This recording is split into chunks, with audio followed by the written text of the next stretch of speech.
ಬೃಹತ್ ಪೋಷಕಾಂಶವಾಗಿದೆ ಅಂತ ಕೊಟ್ಟಿದ್ದಾರೆ.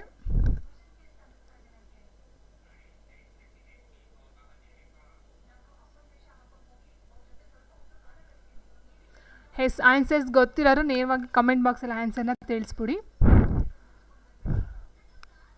ಎಸ್, ಫಸ್ಟ್ ನೋಡಿ, ಈ ಕೆಳಗಿನಲ್ಲಿ ಒಂದು ಬೃಹತ್ ಪೋಷಕಾಂಶವಾಗಿದೆ ಅಂತ ಕ್ವಶನ್ಸ್ನ ಕೊಟ್ಟಿದ್ದಾರೆ.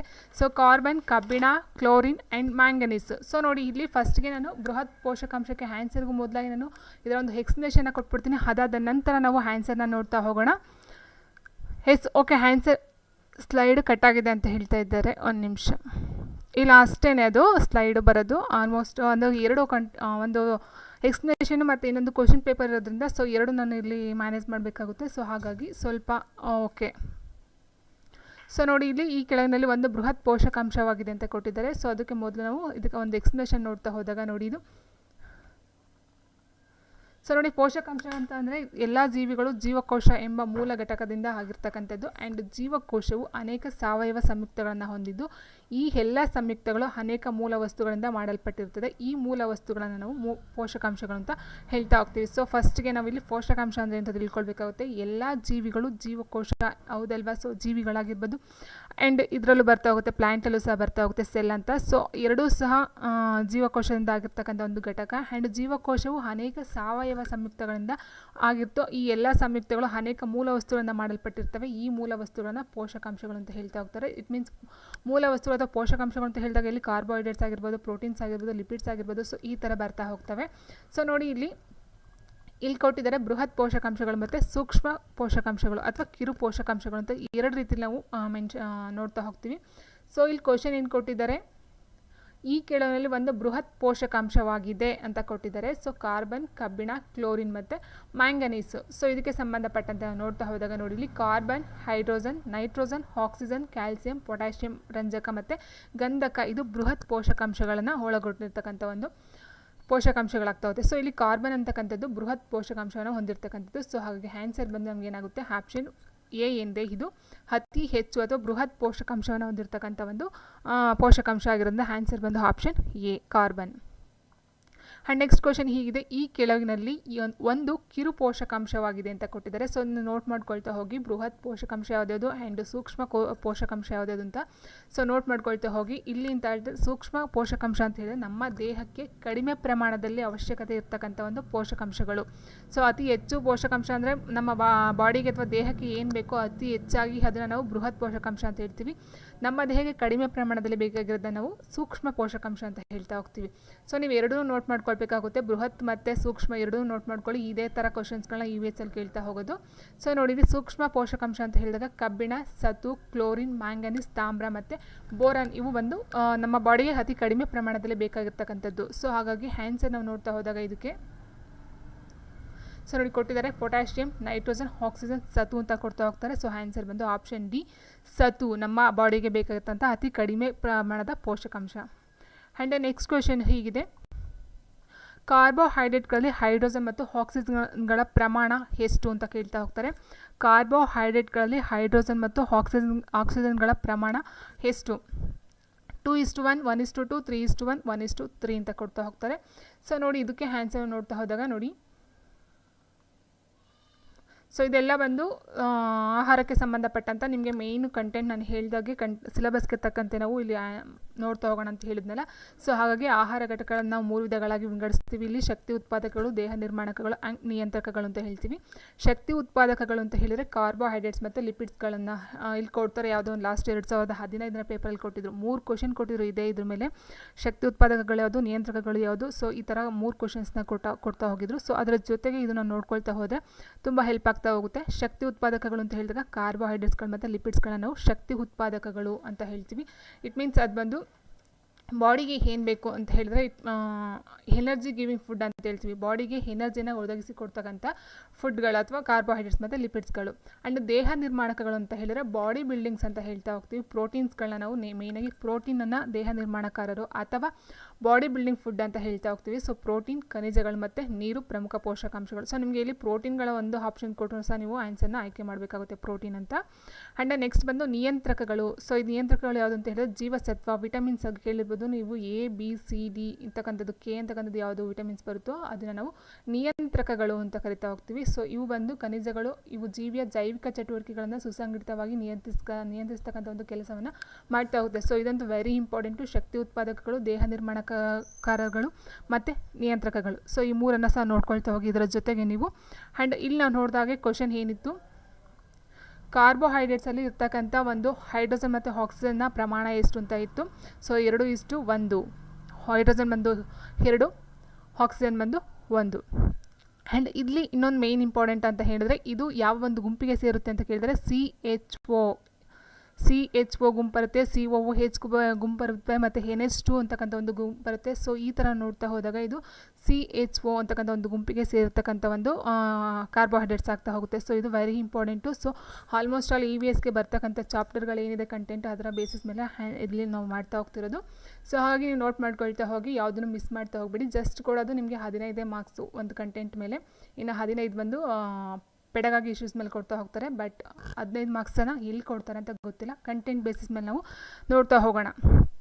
ಸೊ ಈಗ ನಮಗೆ ಆನ್ಸರ್ ಗೊತ್ತೈತೆ, ಹೈಡ್ರೋಜನ್ 2 ಮತ್ತು ಆಕ್ಸಿಜನ್ 1 ಅಂತಕ್ಕಂಥದ್ದು ಸರಿಯಾಗಿರ್ತಕ್ಕಂಥ ಒಂದು ಉತ್ತರ ಆಗ್ತದೆ. ಸೊ ಹಾಗಾಗಿ ಆನ್ಸರ್ ಬಂದಾಗ ಇಲ್ಲಿ ಹೈಡ್ರೋಜನ್ ಮತ್ತು ಆಕ್ಸಿಜನ್ಗಳ ಪ್ರಮಾಣ ಎಷ್ಟು ಅಂತ ಕೇಳ್ತಾ ಹೋದಾಗ ಆನ್ಸರ್ ಬಂದು ಆಪ್ಷನ್ A, 2:1. ಸೊ ಆನ್ಸರ್ಸ್ ಗೊತ್ತಿರೋರು ಆನ್ಸರ್ನ ಕಮೆಂಟ್ ಬಾಕ್ಸಲ್ಲಿ ತಿಳಿಸ್ಬಹುದು.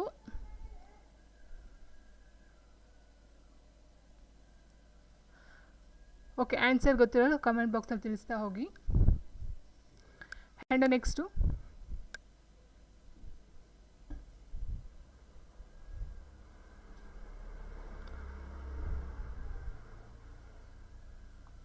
ನಾಲ್ಕನೇ ಕ್ವಶನ್ ಹೀಗಿದೆ, 1 ಗ್ರಾಮ್ನಷ್ಟು ಕಾರ್ಬೋಹೈಡ್ರೇಟ್ ಸಂಪೂರ್ಣ ದಹಿಸಿ ಬಿಡುಗಡೆ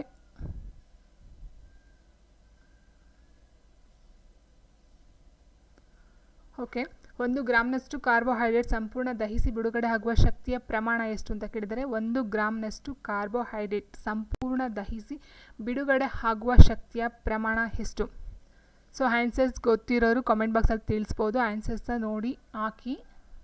ಸೊ ತಪ್ಪಾದರೆ ಇಟ್ಸ್ ಓಕೆ, ಪರವಾಗಿಲ್ಲ, ಆನ್ಸರ್ಸ್ನ ಸರಿ ಮಾಡ್ಕೊಳ್ತಾ ಹೋಗಬಹುದು. ಪವಿತ್ರ ಪೂರಡ್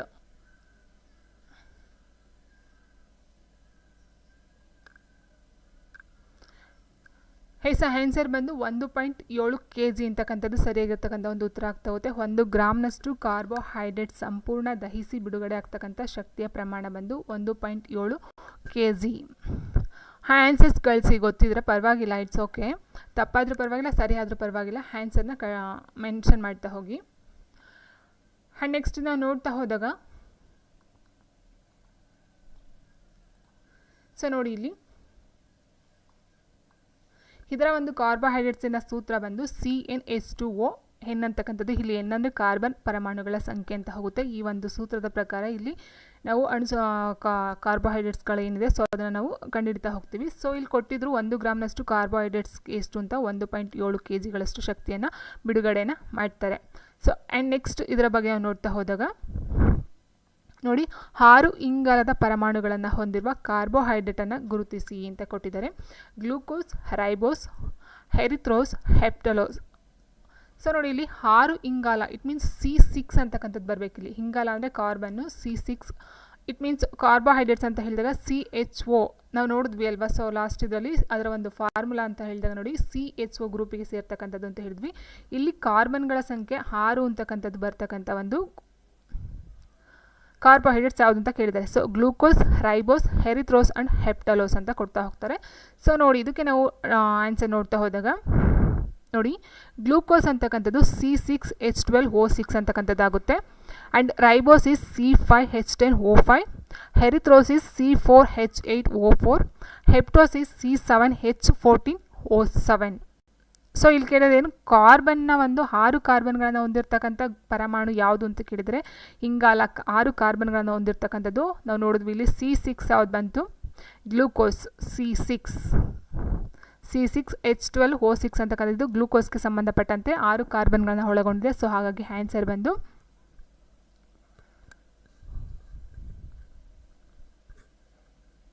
ಮ್ಯಾಮ್ ಸೈನ್ಸ್ಗೆ ಸಂಬಂಧಪಟ್ಟಂತೆ ಇವೆ ಮಾಹಿತಿ ಇಲ್ಲನಾ?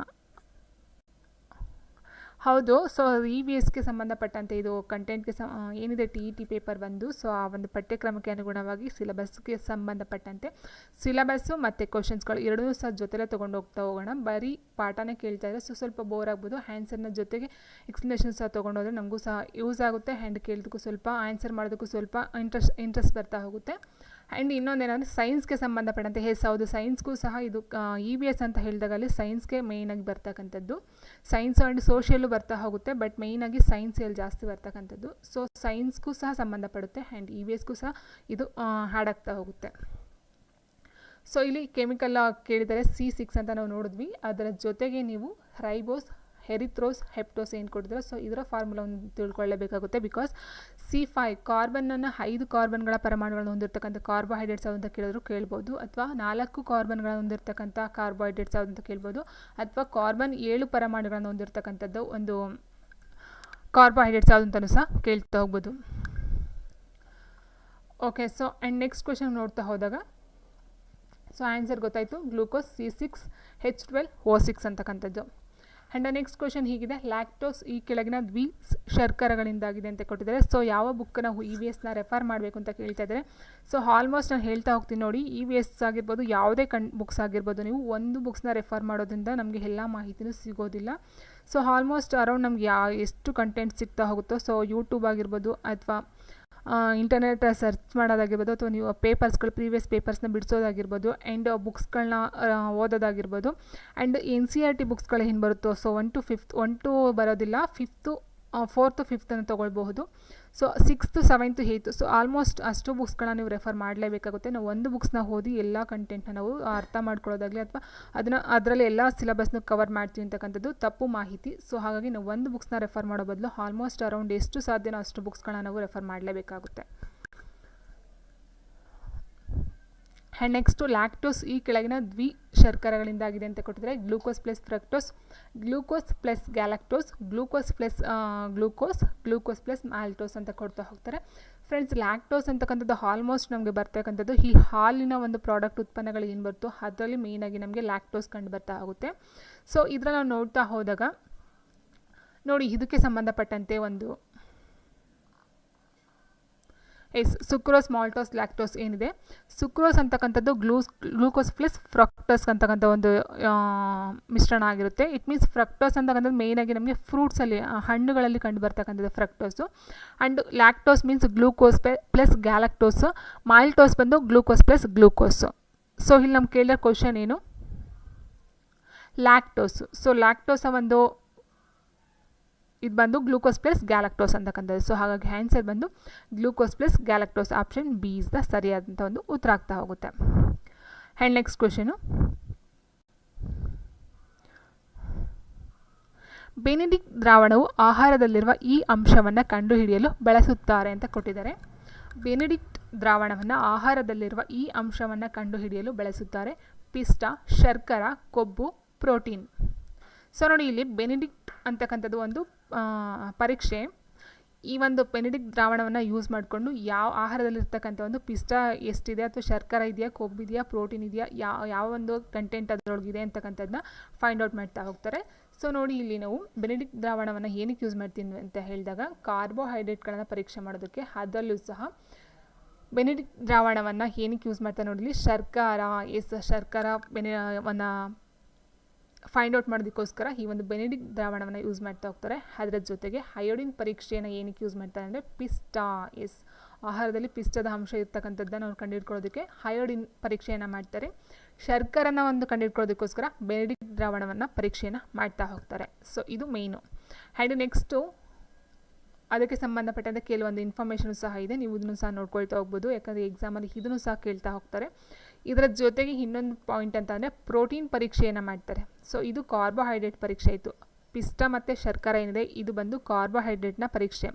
ಆ್ಯಂಡ್ ಅದರ ಜೊತೆಗೆ ಪ್ರೋಟೀನ್ನ ಪರೀಕ್ಷೆಯನ್ನು ಮಾಡ್ತಕ್ಕಂಥದ್ದು ಬೈ ರೇಟ್ ಪರೀಕ್ಷೆ ಅಂತಕ್ಕಂಥದ್ದು, ಆಹಾರದಲ್ಲಿ ಪ್ರೋಟೀನ್ ಅಂಶ ಇರುವುದನ್ನು ಪತ್ತೆ ಮಾಡೋದಕ್ಕೋಸ್ಕರ ಬಳಸ್ತಕ್ಕಂಥದ್ದು. ಸೊ ಹಾಗಾಗಿ ಬೈರೇಟ್ ಪರೀಕ್ಷೆ ಬಂದು ಪ್ರೋಟೀನ್ ಪರೀಕ್ಷೆ ಅಂತಕ್ಕಂಥದ್ದು ಒಂದು ಪರೀಕ್ಷೆಯ ಮೂಲಕ ಪ್ರೋಟೀನ್ ಪರೀಕ್ಷೆಯನ್ನು ಪರೀಕ್ಷೆ ಮಾಡೋದಕ್ಕೋಸ್ಕರ ಬೈರೇಟ್ ಪರೀಕ್ಷೆಯನ್ನು ಯೂಸ್ ಮಾಡ್ತಾ ಹೋಗ್ತಾರೆ. ಸೊ ಇಲ್ಲಿ ನಿಮಗೆ 3 ಪಾಯಿಂಟ್ ಅರ್ಥ ಆಯಿತು. ಏನಂತಂದರೆ ಪಿಷ್ಟಗೋಸ್ಕರ ಅಯೋಡಿನ್ ಪರೀಕ್ಷೆ, ಶರ್ಕರ ಬಂದು ಬೆನೆಡಿಕ್ಟ್ ದ್ರಾವಣ ಪರೀಕ್ಷೆ, ಪ್ರೋಟೀನ್ ಪರೀಕ್ಷೆ ಬಂದು ಬೈರೆಟ್ ಪರೀಕ್ಷೆ ಅಂತಕ್ಕಂಥದ್ದನ್ನ ಪ್ರೋಟೀನ್ ಇರುವಿಕೆಯನ್ನು ಪತ್ತೆ ಹಚ್ಚೋಸ್ಕೋಸ್ಕರ ಮಾಡೋದಕ್ಕೋಸ್ಕರ ಯೂಸ್ ಮಾಡ್ತಕ್ಕಂಥದ್ದು. ಸೊ ಇಷ್ಟು ಬಂದು 3 ಪರೀಕ್ಷೆಗಳಾಯಿತು.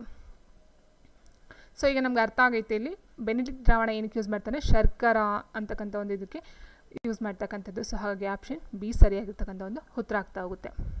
ಆ್ಯಂಡ್ ನೆಕ್ಸ್ಟ್ ಕ್ವೆಶನು, ಈ ಕೆಳಗಿನಲ್ಲಿ ಅವಶ್ಯಕ ಕೊಬ್ಬಿನ ಆಮ್ಲಗಳನ್ನು ಗುರುತಿಸಿ ಅಂತ ಕೊಟ್ಟಿದ್ದಾರೆ. ಈ ಕೆಳಗಿನಲ್ಲಿ ಅವಶ್ಯಕ ಕೊಬ್ಬಿನ ಆಮ್ಲಗಳನ್ನು ಗುರುತಿಸಿ. ಲಿಯೋಲೇನಿಕ್ಸ್ ಆಮ್ಲ, ಗ್ಲೈಸಿನ್, ಹೈಡ್ರೋಕ್ಲೋರಿಕ್ ಆಮ್ಲ, ಸ್ಟೀರಿಕ್ ಆಮ್ಲ ಅಂತ ಕೊಡ್ತಾ ಹೋಗಿದ್ದಾರೆ. ಸೊ ನೋಡಿ ಇಲ್ಲಿ ಅವಶ್ಯಕ ಕೊಬ್ಬಿನ ಆಮ್ಲಗಳು, ಇಟ್ ಮೀನ್ಸ್ ನಮ್ಮ ಬಾಡಿಗೆ ಬೇಕಾಗಿರ್ತಕ್ಕಂಥ ಅವಶ್ಯಕ ಕೊಬ್ಬಿನ ಆಮ್ಲಗಳು ಮತ್ತು ನಮ್ಮ ಬಾಡಿಗೆ ಬೇಡದೇ ಇರತಕ್ಕಂಥ ಅನಾವಶ್ಯಕ ಕೊಬ್ಬಿನ ಆಮ್ಲಗಳು ಅಂತ 2 ಟೈಪಲ್ಲಿ ಬರ್ತಾ ಹೋಗುತ್ತೆ.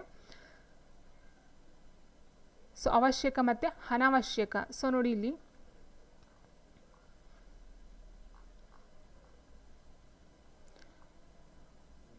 ಓಕೆ,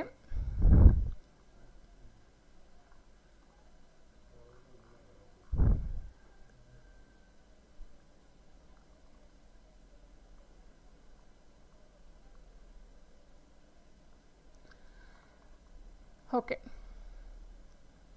ಸೊ ಇಲ್ಲಿ 2 ಟೈಪಲ್ಲಿ ನಮ್ಗೆ ಬರ್ತಾ ಹೋಗುತ್ತೆ. ಅವಶ್ಯಕ ಕೊಬ್ಬಿನ ಆಮ್ಲಗಳು ಅಂದರೆ ಬಾಡಿಗೆ ಯಾವುದು ಇಂಪಾರ್ಟೆಂಟ್ ಇರುತ್ತೋ ಸೊ ಅದನ್ನು ಅವಶ್ಯಕ ಕೊಬ್ಬಿನ ಆಮ್ಲಗಳು ಅಂತ ಹೇಳ್ತೀವಿ. ಅನಾವಶ್ಯಕ ಅಂತ ಹೇಳಿ ಬಾಡಿಗೆ ಜಾಸ್ತಿ ಯಾವ್ದು ಬೇಕಿಲ್ವೋ ಅದನ್ನು ಅನಾವಶ್ಯಕ ಕೊಬ್ಬಿನ ಆಮ್ಲಗಳು ಅಂತ ಹೇಳ್ತಾ ಹೋಗ್ತೀವಿ. ಸೊ ಇದರಲ್ಲಿ ನಾವು ನೋಡ್ತಾ ಹೋದಾಗ ಸೊ ಏನಿದೆ ಲಿಯೋಲೇನಿಕ್ಸ್ ಆಮ್ಲ ಅಂತಕ್ಕಂಥದ್ದು ಇದು ಅವಶ್ಯಕವಾಗಿ ಬೇಕಾಗಿರ್ತಕ್ಕಂಥದ್ದು ಬಾಡಿಗೆ. ಸೊ ಗ್ಲೈಸಿನ್, ಹೈಡ್ರೋಕ್ಲೋರಿನ್ ಆಮ್ಲ, ಸ್ಟೀರಿಕ್ ಆಮ್ಲ ಅಂತಕ್ಕಂಥದ್ದು ಬಾಡಿಗೆ ಅತಿ ಕಡಿಮೆಯಲ್ಲಿ ಬೇಕಾಗಿರ್ತಕ್ಕಂಥದ್ದು. ಆ್ಯಂಡ್ ನೆಕ್ಸ್ಟು ಸೊ ಇದರ ಜೊತೆ ನೋಡ್ತಾ ಹೋದಾಗ ನೋಡಿ ಇಲ್ಲಿ ಈ ಕೆಳಗಿನಲ್ಲಿ ಅನಾವಶ್ಯಕ ಕೊಬ್ಬಿನ ಆಮ್ಲವನ್ನು ಗುರುತಿಸಿ ಅಂತ ಕೊಟ್ಟಿದ್ದಾರೆ. ಸೊ ಆಲ್ಮೋಸ್ಟ್ ಇಲ್ಲಿ ಗ್ಲೈಸಿನ್ ಅಂತಕ್ಕಂಥದ್ದು ಅವಶ್ಯಕ ಕೊಬ್ಬಿನ ಆಮ್ಲ ಅಲ್ಲ ಅಂದಮೇಲೆ ಅದು ಅನಾವಶ್ಯಕ. ಸೊ ಹಾಗಾಗಿ ಆನ್ಸರ್ ಬಂದು ಆಪ್ಷನ್ ಡಿ ಏನಿದೆ ಇದು ಬಂದು ಅನಾವಶ್ಯಕ ಕೊಬ್ಬಿನ ಆಮ್ಲಗಳು ಅಂತಕ್ಕಂಥದ್ದು ಅರ್ಥ ಆಗುತ್ತೆ. ಸೊ ನೋಡಿ ಇಲ್ಲಿ ಅವಶ್ಯಕ ಕೊಬ್ಬಿನ ಆಮ್ಲ ಅಂತ ಹೇಳಿದಾಗ ಲಿನೋಲೇಕ್ಸ್ ಆಮ್ಲ ಆ್ಯಂಡ್ ಪಾಮೆಂಟಿಕ್ ಆಮ್ಲ, ಹೋಲಿಕ್ ಆಮ್ಲ ಬಂದು ಅವಶ್ಯಕ ಕೊಬ್ಬಿನಾಂಶಗಳು. ಅನಾವಶ್ಯಕ ಅಂತ ಹೇಳಿದಾಗ ಗ್ಲೈಸಿನ್, ಹೈಡ್ರೋಕ್ಲೋರಿನ್ ಆಮ್ಲ, ಸ್ಟೀರಿಕ್ ಆಮ್ಲ ಬಂದು ಅನಾವಶ್ಯಕ ಕೊಬ್ಬಿನ ಆಮ್ಲಗಳು. ಸೊ ಇದನ್ನು ನೀವು ನೋಟ್ ಮಾಡ್ಕೊಳ್ತಾ ಹೋಗಿ. ಆ್ಯಂಡ್ ನೆಕ್ಸ್ಟು ಕೆಳಗಿನಲ್ಲಿ ಸಂಕೀರ್ಣ ಲಿಪಿಡನ್ನು ಗುರುತಿಸಿ ಅಂತ ಕೊಟ್ಟಿದ್ದಾರೆ. ಪ್ಲಾಸ್ಟೋಲಿಪಿಡು, ಸ್ಪಿಗ್ಮೋಲಿಪಿಡ್, ಲಿಕೋಪ್ರೋಟೀನ್ ಆ್ಯಂಡ್ ಮೇಲಿನ ಎಲ್ಲವೂ ಅಂತ ಕೊಡ್ತಾ ಹೋಗ್ತಾರೆ. ಸೊ ಫಸ್ಟಿಗೆ ಲಿಪಿಡ್ಗಳ ಬಗ್ಗೆ ನಾವು ಮಾಹಿತಿನ ತೊಗೊಬಿಡೋಣ. ಸೊ ಲಿಪಿಡ್ ಅಂತ ಹೇಳಿದಾಗ ಇದು ಕೊಬ್ಬು ಅಥವಾ ಎಣ್ಣೆಗಳು ಅಂತ ಹೇಳ್ತೀವಲ್ಲ, ಸೊ ಅದನ್ನು ನಾವು ಲಿಪಿಡ್ಸ್ ಅಂತ ಹೇಳ್ತಾ ಹೋಗ್ತೀವಿ. ಇಲ್ಲಿ ಕಾರ್ಬನ್, ಆಕ್ಸಿಜನ್, ಹೈಡ್ರೋಜನ್ಗಳಿಂದ ಮಾಡಲ್ಪಟ್ಟ ಮತ್ತೊಂದು ಸಂಯುಕ್ತವೇ ಕೊಬ್ಬು. ಸೊ ಹೈಡ್ರೋಕಾರ್ಬನ್ ಅಂತ ಏನು ಹೇಳಿದ್ವಿ ಅದರ ಜೊತೆಗೆ ಲಿಪಿಡ್ಸ್ಗಳು ಸಹ ಹೈಡ್ರೋಕಾರ್ಬನ್ಗೆ ಸೇರ್ಕೊಳ್ತಾ ಹೋಗುತ್ತೆ. ಕಾರ್ಬನ್, ಆಕ್ಸಿಜನ್ ಆ್ಯಂಡ್ ಹೈಡ್ರೋಜನ್ 3 ಸಹ ಲಿಪಿಡ್ಸಲ್ಲಿ ಬರ್ತಾ ಹೋಗುತ್ತೆ. And next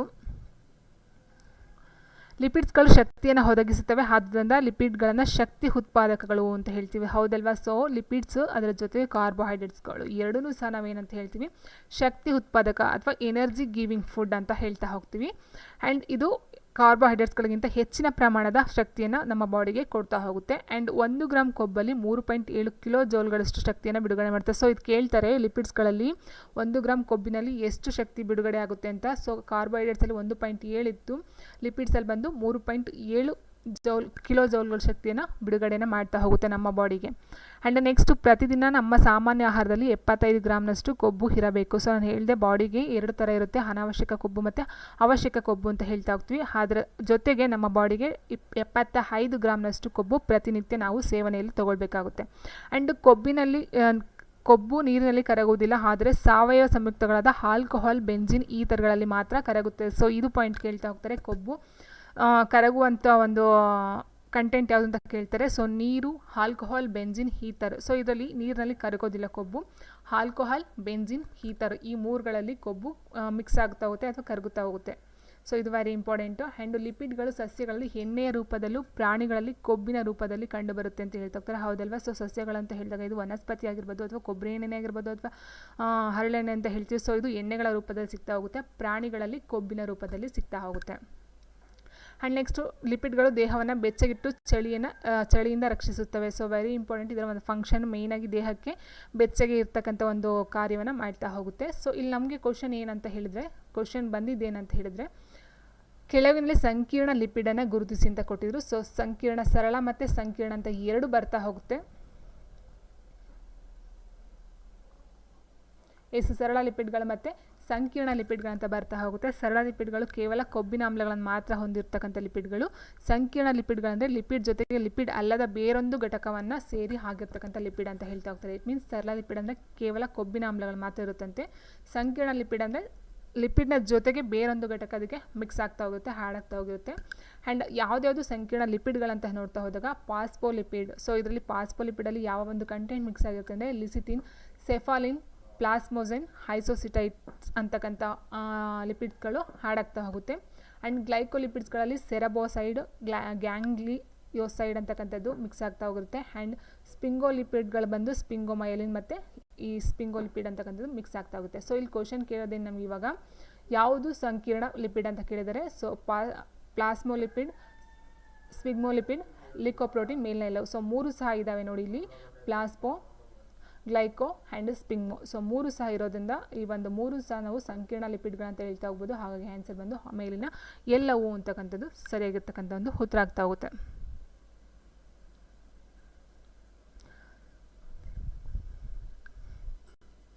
and next question, ಕೆಳಗಿನಲ್ಲಿ ನೀರಿನಲ್ಲಿ ಕರಗುವ ವಿಟಮಿನ್ಗಳು ಯಾವುವು ಅಂತ ಕೇಳಿದರೆ A, C, D, B, C, K, E, D, A, D, E, K. Okay, so ಕೆಳಗಿನಲ್ಲಿ ನೀರಿನಲ್ಲಿ ಕರಗುವ ವಿಟಮಿನ್ಗಳು A, C, D, B, C, K, E, D and A, D, E, K ಅಂತ ಕೊಡ್ತಾ ಹೋಗ್ತಾರೆ. ಸೊ ನಮ್ಗೆ ಆಲ್ಮೋಸ್ಟ್ ಗೊತ್ತಿರ್ತಕ್ಕಂಥದ್ದು A, C, D, K, E, D ಇಲ್ಲ ಬರೋದಿಲ್ಲ. ಇಲ್ಲಿ ವಿಟಮಿನ್ಗಳು ಅಂತ ಹೇಳಿದಾಗ 2ರಲ್ಲಿ ಬರುತ್ತೆ, ಅಂದರೆ ನೀರಿನಲ್ಲಿ ಕರಗ್ತಕ್ಕಂಥದ್ದು ಮತ್ತು ಕೊಬ್ಬಿನಲ್ಲಿ ಕರಗ್ತಕ್ಕಂಥ ವಿಟಮಿನ್ಗಳು ಅಂತ ಹೇಳ್ತಾ ಹೋಗ್ತೀವಿ. ಸೊ ನೀರಿನಲ್ಲಿ ಕರಗ್ತಕ್ಕಂಥ ವಿಟಮಿನ್ ಬಂದು ಬಿ ಮತ್ತು ಸಿ, ನೀರಿನಲ್ಲಿ ಕರಗ್ತಕ್ಕಂಥದ್ದು. ಆ್ಯಂಡ್ ಕೊಬ್ಬಿನಲ್ಲಿ ಕರಗ್ತಕ್ಕಂಥದ್ದು ಎ, ಡಿ, ಇ, ಕೆ ವಿಟಮಿನ್ಗಳು ಕೊಬ್ಬಿನಲ್ಲಿ ಕರಗ್ತಕ್ಕಂಥ ವಿಟಮಿನ್ಗಳಾಗ್ತಾ ಹೋಗುತ್ತೆ. ಸೊ ಇದು ಕೊಬ್ಬಿನಲ್ಲಿ, ಇದು ಬಿ ಮತ್ತು ಸಿ ಬಂದು ನೀರಿನಲ್ಲಿ ಕರಗ್ತಕ್ಕಂಥ ವಿಟಮಿನ್ಗಳು.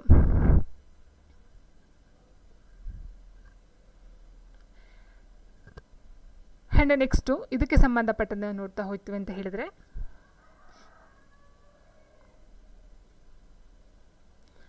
ಸೊ ನೋಡಿ,